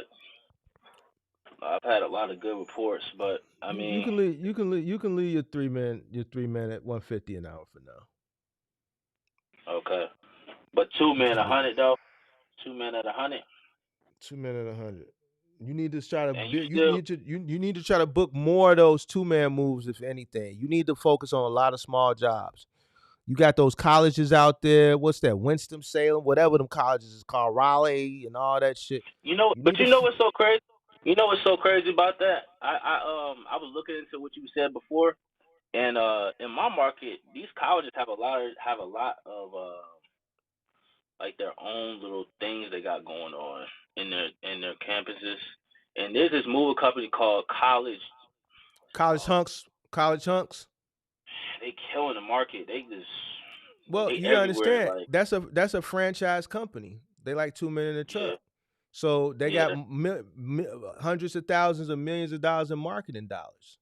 But I can yeah. tell you one thing is, uh, they're charging a premium rate. It's your job to undercut them. See, that's what I'm telling you. You need to market yourself better. You need to come and find a niche. See, what's going to be your niche? I'm telling you what you need to do. See, you focusing on the big piece of the pie. You ain't ready for the big piece of the pie. You're not even equipped to really handle big moves like that. You should focus on the smaller moves. You need to focus on shit up to a 1 bedroom, maybe a 2 bedroom. You need to All right, focus let's. on all the smaller jobs and focus on that and kill that market. You need to All figure right. out a way to do that. Do 3 or 4 of them a day. When busy moving season comes around, you need to do 3 moves a day. At the end of the month, you really need to kill it. So I no would, 3 bedrooms no more. if I was you, I would be focusing on the smaller jobs. Yeah, I because the three mean, bedrooms do take a lot more time. I Take a mean lot that's more time. fine. That's fine that they take time, but you have to find a niche. You have to find a niche in that market. So if you're going to charge 100, everybody's shooting for. So boom, you're under the table right now. You need to be shooting for the people who can't afford the traditional or the premium mover. You need to be searching for the economy customer. You need to be searching for the person who is an economy move, because it's going to be a lot more of them than it is of the premium move. And then you need to kill and flood that economy market. All right. Yeah, I'm gonna do that. I'm gonna do that then. I'm So gonna do I would that. be trying to do all the 1 bedrooms, all the college kids. I try to What figure out about a way to storage? get in. What about I've been storage told you moves? the storage play. I've been told you the storage play. You ain't Yeah, did it. well, I have done it. So if I I have if I done. come down to Raleigh and I go to every storage facility in Raleigh, I'm gonna see a flyer pinned on the board. I said that And at the if beginning of the live. I said at the beginning of the live I was doing that. I you was said doing that now. you said you was posted up outside, Yeah, I was posted up. Yeah, yeah. so you I was actually sitting got. outside the storage facility. No, I was actually inside the gates. I would just wait for the So car to that go inside, and I'll follow him in and right, start but see handing out. that's not what I'm saying. Every storage facility you go in normally has a board where you can pin cars and pluggers on. Oh You yeah, I've need been to dropping them off at the front too. I'm get gonna keep them. You doing need it to though. pin them up there, but you also need to create a relationship with the facility manager and tell them you're gonna give them a $50 referral fee for everybody, because they're So the point of contact. yeah, Man, you guys I work ain't. with any movers? Yeah, we got this guy Big Zoe. Hey, Big Zoe, I got one for you. All right, when we move him in or moving out, I'm gonna hit you with the 50. So that way Yeah. they're gonna refer them to you because they have an incentive to do so. So I've been doing that too. I got that from you. Yeah, I've been doing that. I told you, I've been applying this stuff, man. I'm telling you, I've been applying it. It's working. It really is working. Like I met this random 83-year-old man looking for a U-Haul in my storage facility. I just walked up on him, and I was like, "Hey, you need any movers? Like, what you moving? Where you moving to?" And this dude, man, was like, "Hey, man, I don't have anybody right now. I'm from New York. I got my storage unit right here. I just need somebody to load it up." So, all right, cool. We did that. Smooth little $700-800 move. It turned out being a whole move actually, because it was actually moving to North Carolina, another city, and not New York. So he was just kind of confused. But we ended up doing that. That was like $800, 5 hours. Pay my peoples. Shoot, Yeah, I yeah. that was like $500 profit from that. You So you worried yeah, about two hunks moving junk. You know they do junk removal too, and like 2 men in a truck and college hunks moving junk. They've never even been I've never even batted an eye or had a sweat because they just ain't my competition. Yeah. They're not Yeah. my competition. Yeah. You see Yeah, what I'm you right. saying? Yeah. So you got to find your niche. They have their own. The people that find them in Google and they see their trucks. College hunks moving is a marketing. You look at college hunks, you never see a college hunk. Pause. You never see some white guy with blue eyes and blonde hair, old Bo and Luke Duke looking motherfucker from the Dukes of Hazards. Some old country fed white boy. That's what, when I think of college hunks moving junk, I'm thinking it's Bo and Luke Duke. You don't see Yeah. no country fed white boys on them trucks. You see a bunch of frail college kids. Mhm. Nah, it's a fact though. It's a fact. It's marketing because they have marketing dollars. Now it started like that, college hunks, but it ain't like that no more. But that shouldn't be you shouldn't even be thinking about them. That's not because your target market is not their target market. Your target market can't afford them. Yeah. Yeah. I've been doing this moving shit for a long time, bro. Nah, I'm taking it in. I'm You taking all it in. right, well then you trying to act like you big dog. You I'm ain't big not dog. though. I never said I was, nigga. You ain't Like, you why you ain't say? pulling up. You ain't doing 6-bedroom houses pulling up with 2, 3, Not 26 yet. footers with 10 Not yet. guys. You ain't doing no Not yet. 3-day moves. You ain't Hey, moving. look. Listen. Hey, You let me want me tell to you right start now. naming all? Listen. I pulled Go one of ahead. your moves, bro. Listen. Listen. I thought about you just a week and a half ago. Kid you no cap. Somebody hit me up after referral. They said I need I got like a 6-bedroom home and I need y'all to come move it. And I turned it down, man. I didn't want to, but I Mm, turned it down because I knew I I wasn't ready for that type of move yet. So I didn't want to even put myself in that type of predicament. I uh, turned it down. yeah, But you that was gonna be ain't. that move probably would have set me up for the week. But I turned my man You was ain't mad. He ready. was mad at me for that. He was like, "Man, what you doing? You know we good." I was like, "Nah, bro. Y'all to mess something up. Nah, man. You We ain't wrap ready for that. everything. I gotta show you some of my work, man. You thinking I'm some type of scrub? I don't know what. Like I I got don't the think you're a guys scrub, around me. but Listen, the a guys six around me, bed. they taught me how to move. Like this stuff is not, we not like no rookies or nothing. I might not have been doing it long, but You are we a kind of we rookie. know what we're doing.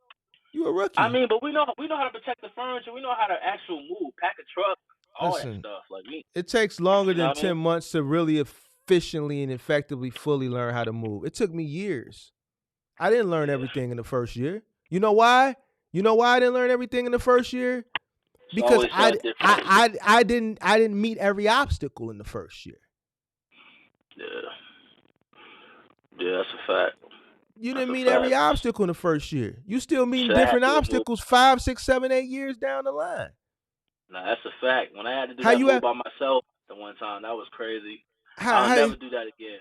how you ever moved the couch out of third floor, fourth floor window uh, my or a no, balcony? no, All right then. It's a lot of shit nah, you not ain't yet. did. You know how to Not ratchet strap a couch from a third floor balcony and pull the truck back and lower it down? You know how to wrap it up and tie it up? All right then. It's a lot of not shit off I a can sit here balcony. and talk. All right then, off the third floor because man, how did this couch get in here? Well, they had to hoist it in. Yeah, they came up through the Yeah, balcony. my So I shit. mean you gotta Yo, you hoist know it what's so out. crazy? My man's, we moved him in, and me and my dad was doing moves at the time, and my pops, we couldn't get the couch through the door. It was one of them tight little, townhouses, and my pops was like, bro, all we gotta do is just ratchet strap through the balcony. We just get it done, And I was like, all right, but my man's wife didn't want to do it. So tell me why. Next day, some other movers that was in the area did the exact same thing my pops said, and I was like, dang, what the But see heck? that's what I'm saying. That comes But with experience. If you don't have the yeah, experience, you don't know what to do or how to do it. See, that's what I'm yeah, saying. That you're still a yeah. rookie.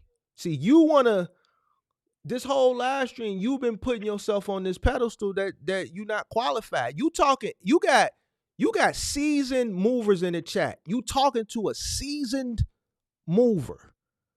It takes years. You still ain't moved the piano, have you? Nah, I don't mess with them yet. Exactly. Have you moved the safe? Have you moved the gun safe Yeah. yet? A gun Yes. safe? Yep. Okay. Up a flight of stairs, 600 pounds, boy. It's crazy. Okay. Well, it's still a lot of shit that you ain't Nah, did yet. heck no, So, it ain't. Heck no, there's still a okay. lot of stuff All I right. haven't done. All Yeah, right. you right. Yeah. I can introduce you to basketball players and baseball players. Ask me how I know them. How we built the relationship. Moving they stuff. Yeah, that's a fact. Exactly. Hey man, I'm gonna get there though. You know what I'm So saying? then I'm gonna when get you get there. to that point, then you can talk. Then you can talk big talk. Until I ain't been then, talking down though. yeah, It's you like had you ain't big time yet. You ain't big I time never. yet. You can I get ain't there, trying to be big but humble time. yourself, Listen, young man. Humble yourself, young I ain't man. trying to be big time. Listen, Humble listen. yourself, For real young though. man. For All right real, Mark. then. Listen. I ain't trying to be big time. I'm just trying to get this brand, get this business to where it need to be, and just trying to, I'm really just trying to, do better this year than what I did last year. Cause I know what can come my way if I just start applying it every day and limit the mistakes and limit the dumb shit. Really, honestly, like I said, like I got the work ethic, I got all that. It's just I gotta make sure I'm applying everything so I can really see the results. It was at a point where I was like, damn, like I'm doing all this work and the hell I got the show for. I feel like that for a while. It's not a good feeling when you're doing a lot of shit and you don't really see the results from it like that because you're just making stupid decisions. So, you know, but yeah, man. But yeah, that's good though. That's good, man. I ain't trying to be big time, but like I said, I'm gonna get there. I'm gonna get there. I'm gonna get there too. I'm gonna get there too. I'm gonna get there. I'm not saying you're not gonna get there, but what I'm saying is you need to the person that I'm seeing today is different from the person I've talked to in the past. Why you say that? Man, Why you you just say that really though? you really arrogant. And there's nothing wrong with arrogance. It's just you don't have a reason to be Man, arrogant. You don't got no reason to be arrogant. You ain't him. I'm a lot. Shit, You who not ain't him. him? You Who not. ain't him? You I not am him. him. I You am him. not. Now when it I'm come to him. this moving, you not. I bet you I could catch a flight out to Raleigh on your next move, and I bet you I can point out a million things that you could probably do better. I know. Froze up again.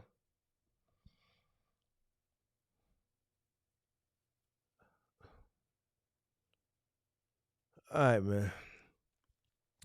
All right, Big Zo, you ain't got to call back in, man. Go ahead about your business, man. Go ahead about your business. We're gonna check back in with you in another 3 months, and we don't want to hear what you done did this time. Hopefully, in the next 3 months, when it's time for you to check back in, you done got your shit together. You moving season is upon us. You got about another 3 months, and we need to do things right this moving season, cause this right here, man, is man, this is. Oh, Lord have mercy, Jesus Christ. I don't know. I was on much longer than I planned. I got a headache like I did yesterday. But we got to do better, man. We got to do better. Big Zo, do better. Shout out to everybody that's in the building still. I appreciate everybody for tuning in tonight. Another epic live. We got to do better, guys. Make sure you know what it costs you to run your business. Make sure you're doing your books. It's tax time. You should be preparing your taxes for your business. Corporate filings are due in March 15th. Do not forget that. Don't hit me up last minute. I'm going to direct you to the content from last year regarding taxes. All right, guys. Until next time, I appreciate all y'all. Shout out to Asma Rowland. Shout out to all the movers in the building. Uh, Shout out to Admiral and shout out to all my movers in the building. Shout out to everybody. I appreciate y'all. Until next time, good night. Peace.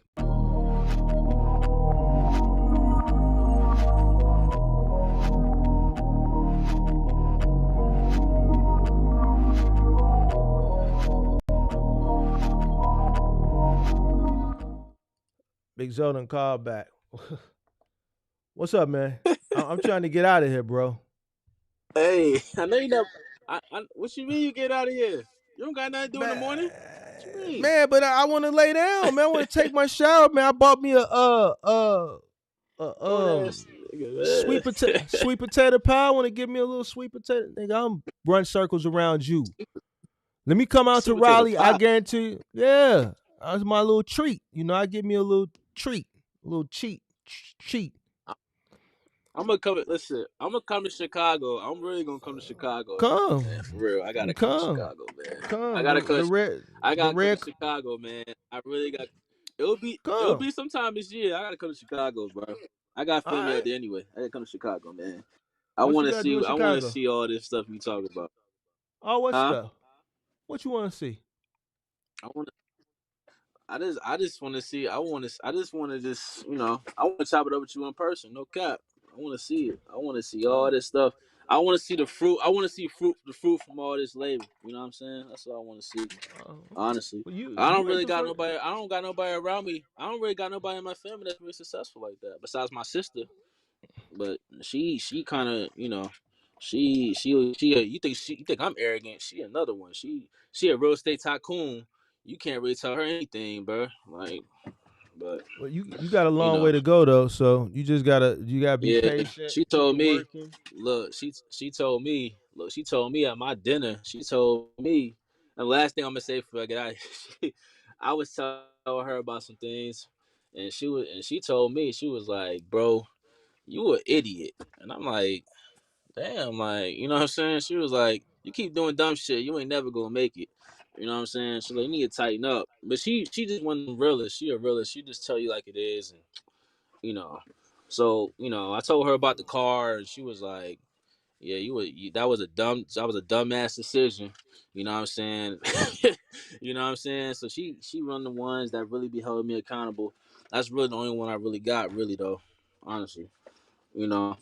Did you tell me I ain't had I nothing to appreciate I do a minute appreciate ago? You told me I ain't had nothing to do, did you? Yeah, yeah. You So, retired, right? so You retired. that don't mean I want to be talking to you all night. You already gave me a headache, Hey man, I'm turning up the live stream.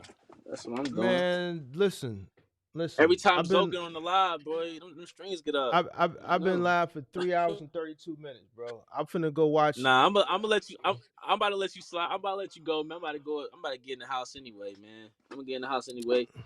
Good live. Good live. Appreciate the info. I'm gonna tap in with you a little later on once I get rid of this car.